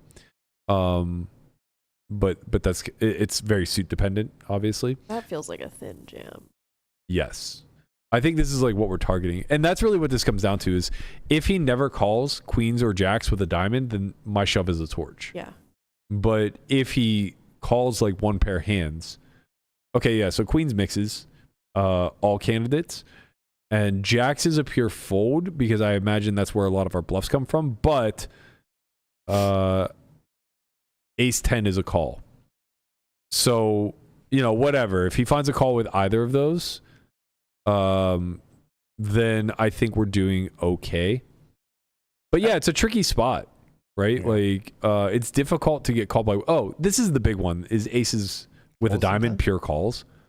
Well, with a diamond, it's going to pure call because I like basically have no flushes then. Yeah. And in game, I got net rolled where he tanked forever. What? Before calling with top sets. Like, what the fuck were you calling the turn for if you were going to fold on a king? And he's like, I'm so worried about ace 5 of diamonds. I'm like, It's one hand. that hand? Like, It doesn't exist. why are Ace- you worried about 10-9 the of 5 diamonds? of diamonds is on the flop. I mean, it might have been, these suits might just been one of the other mixed. Yeah. But also it's just like, well, what about 10-9 of diamonds? What about like 7-8 of diamonds or whatever the fuck it could have been? Yeah. One of these was a diamond, obviously. But there's more pair plus flush draws. So he's saying that, and in my head, I'm thinking, like, oh my God, he has like ace 10 with a diamond or something like that. I'm like, this is fucking great. I'm a genius. Yep. Fucking Yeah, when he takes genius. that long, you're like, oh, I'm definitely good. 7 minutes later. 7 minutes Fuck! later. This fucking nit rolled me. God fucking damn it! Top set. God damn it! Fuck! I should have just left then. Yeah, I think that's like when you Nah. get knit rolled like Yeah. that. Yeah. The Queen 8 is gonna make a great short. No. We appreciate your services. No. It's bad. It's bad. All right. I feel a little bit better about this, I guess. I think my instincts were good. My execution was maybe bad. Yeah. But again, it's like what we talked about yesterday, the difference between a mistake and what did we say? It was mistake and when you get a frequency. It was frequency versus pure, Yeah, I right? can't remember. Wait, how quickly we forget. I know. It was It so was good pure too. mistake versus frequency mistake. wasn't Frequency it? error. Right? Error. Pure error. Yeah. Pure versus It was. what? Yeah. Right? Pure was definitely in there. Inaccuracy. Inaccuracy. Thank you. Thank There you, you go. Diane. We Thank need you. I just found the graphic too. Yes, it's a mistake versus an accuracy. By the way, we should put that in our fucking memory bank because it's a really great It really is. way of Yeah. framing Yeah. things. I was very inaccurate in this one. Yeah. If you guys have your own version of In the Muck, please feel free to submit to us. It's the pinned comment in our Solve for Why, our OnlyFriends Twitter. That's OnlyFriends_pod. You can join our Discord community there. We have an entire forum dedicated to In the Muck and would love to examine some of your spots. Don't forget to like, comment, and subscribe. Guapo got the graphic up there briefly. And then finally, we have 2 academies coming up at the end of May. Cash Academy, May 23rd to May 25th. That one is nearly full. If you guys are interested, be sure to sign up solveforwhy.io. We also have an MTT Academy, and we even have a commercial for it.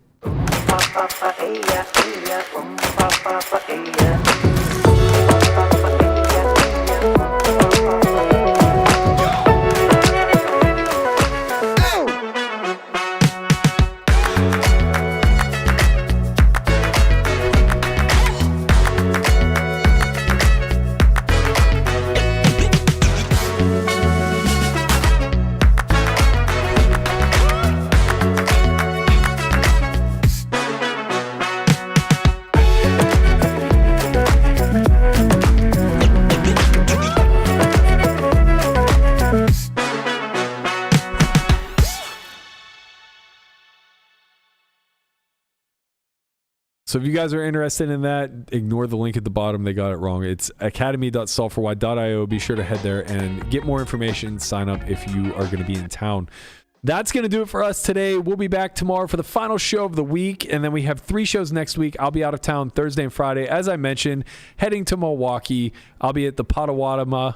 God damn it, I did so good. Potawatomi. Casino, May 2nd, noon for a meetup game with Jamin and Jamie Kerstetter. Be sure to come join us. We'll be playing all kinds of fun stuff. Maybe some double board bomb pots. We'll see. That's going to do it. We'll see you guys tomorrow. Later, squad. Peace.